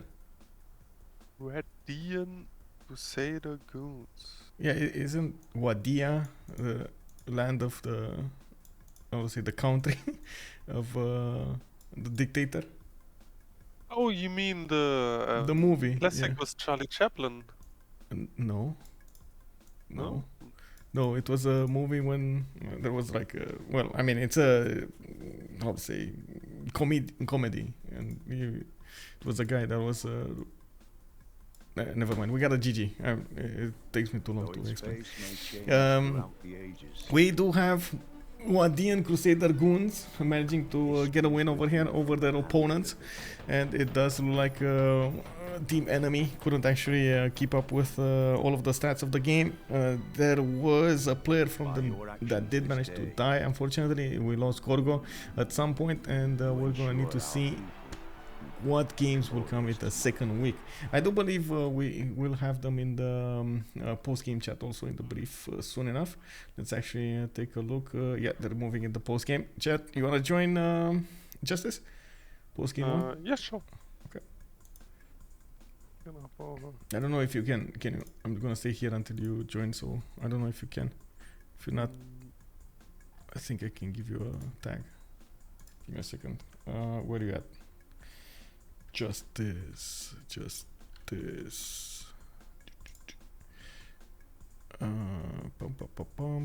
Okay, this rules. I don't think you will see it. I'll give you a. There we go. Now you can see it.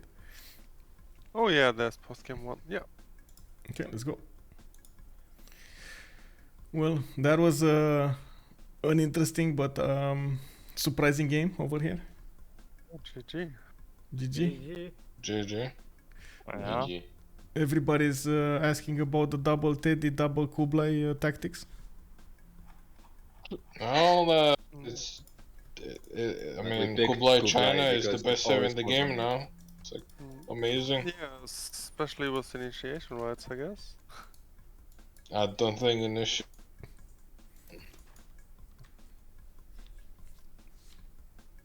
No, I honestly picked it because we heard the pro player say spawns on nipple always. So we wanted to try. I mean, it did. He did. Did did, yeah. we at WCG we value Kublai China over every other server in the game right now? Okay. Okay. That's actually interesting. That push of yours was amazing over there with level 1, level 2 archers. Well, I wouldn't say it's amazing, but the guy didn't really have a medieval unit. It wasn't really that difficult, I would say. Well, you just fed on his attack at the beginning. You didn't lose a single unit or maybe 2 units and upgraded all of yours. Wait, Oath, did you build a temple? Yeah. My god, man. What do you mean? Well, dude, you even baited me. You were like, yeah, go make a temple, man. You need a religion. I'm confused. What's wrong with the temple? Wait, you built a temple of Artem? No, temple, sorry. No, what's the one for Diplo, yeah. Yeah, I Mahabori. mean, I can't build Statue of Liberty, man. Caps 20 prod. I mean, why would you deny it from me? I didn't build it. Yeah, he didn't build it. You could Okay, so build why the can whole I thing. not? It's still there. Wait, do I need an actual temple in order to do it? Yes. Yes. You need a yes. Ah, okay, 3 turns. Yeah, there you go. Or buy it. Just. It's not like you're missing gold or something. I mean, I'm not. I don't know what Portugal PT was, but I don't think he was anywhere close. No, he was making 475, but that was he started his economy when Sweden actually got a city there to the south. Because I was siphoning 700 gold of that city. 700 gold every 5 turns. Yeah, we were counting as well. Like I think at some point Christina only got like a quarter of the gold she was supposed to make. Yeah, because That's why I'm mentioning it. This is why you don't make commercials. You make a harbor. Yep, just the harbor. But you know what? Why do that when you can make both? Yeah, this was really brutal. I think Falcon got every single trader merchant in the game as well. yeah, city patron is amazing. I hope so. What do you think bro, about my donkey spawn?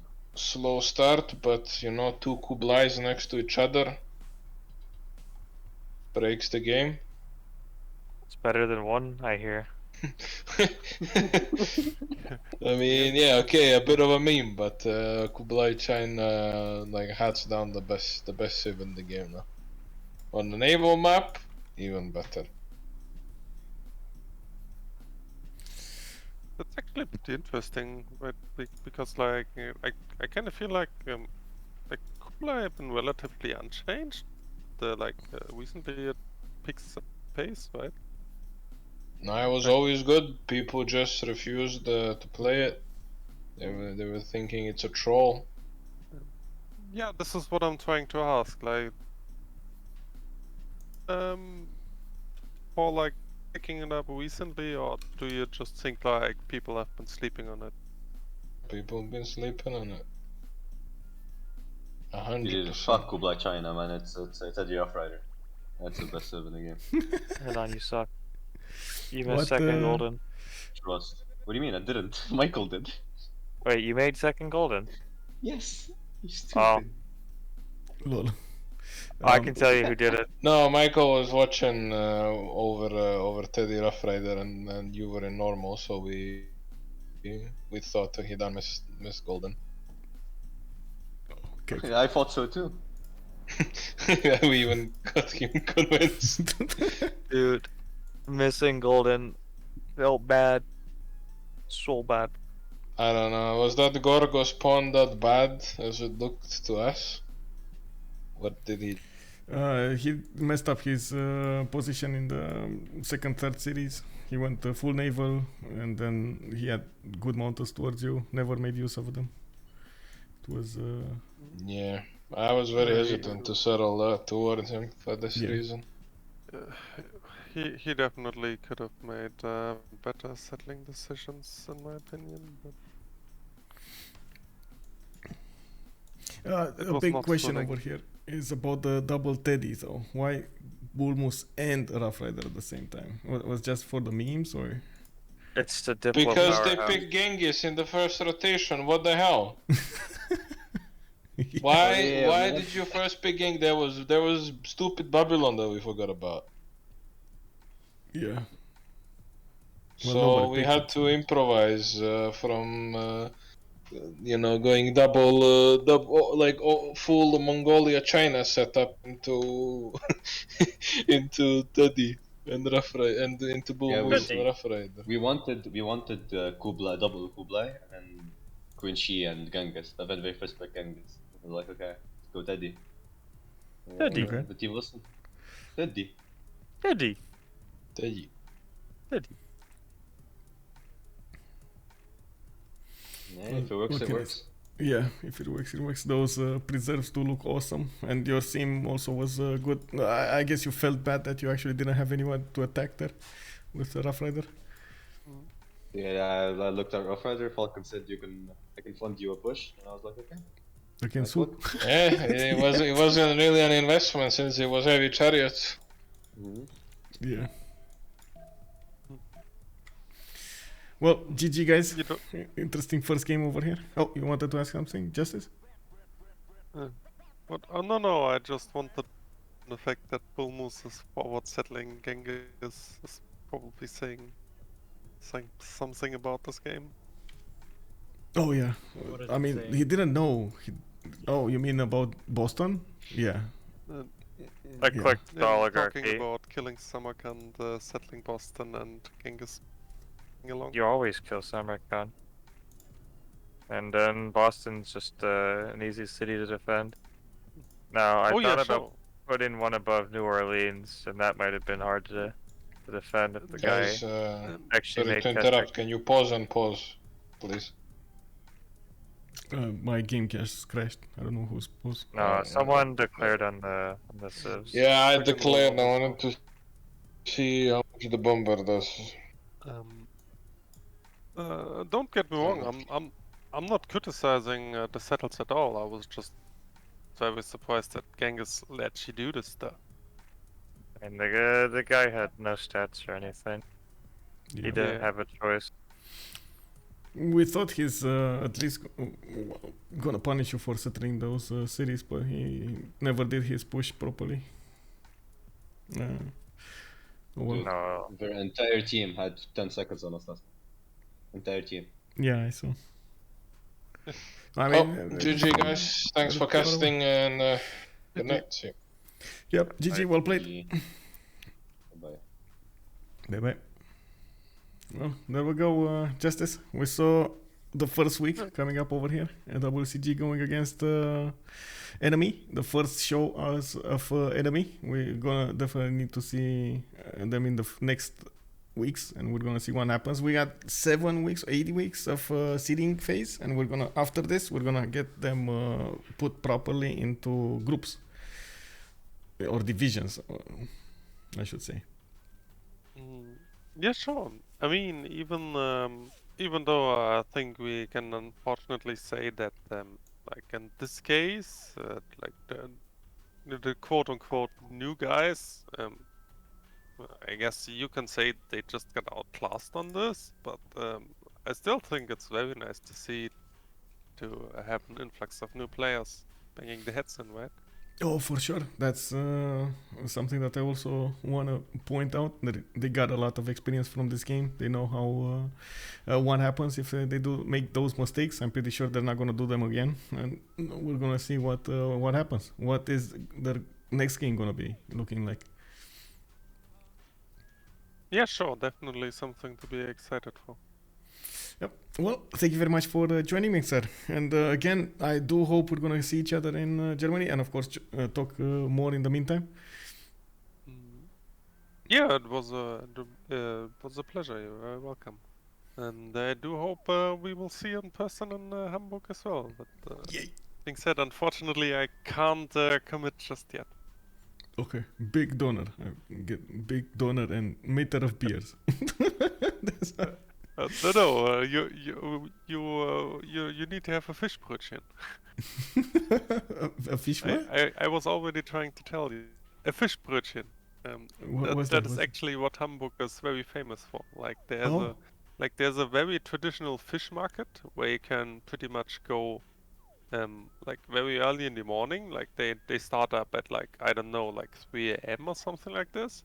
So it's very common for the drunk people to go from the nightlife straight to the fish market and have like very very basic food probably, but yeah.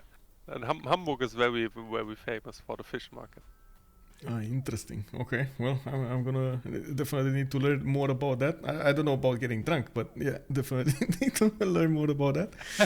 Yeah, I mean, I'm just saying that it is not very uncommon to meet a lot of drunk people near the fish market at 3 a.m. Yeah, sure. Like I mean, it's pretty common that drunk people like to eat something, right? Yeah, for sure. Yeah, and that's the best breakfast, you know. Yeah. Well, thank you very much, man, and talk to you later. Talk to you soon. Yeah. Good night, man. Good night. Bye.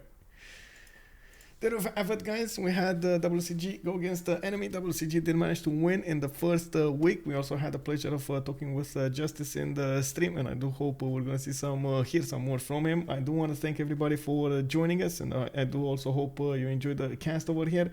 Lake Tahoe, Mekonzilla, Salty Capybara, Zero Matrix MC. I did notice also Psycho Mike. Good evening, sir. Also Linda. Hello there, ma'am. We did have earlier. I did also notice Corny over there, Mia, good evening, guys, good evening, and of course, thank you for joining us. Kel, who's T1, Elliot, hey, hello there, sirs, Menu Oblique, good evening.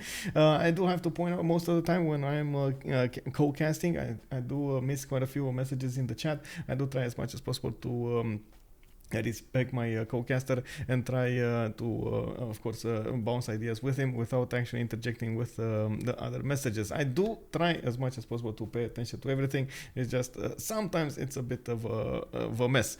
I do beg for your forgiveness for not being able to actually do everything at once.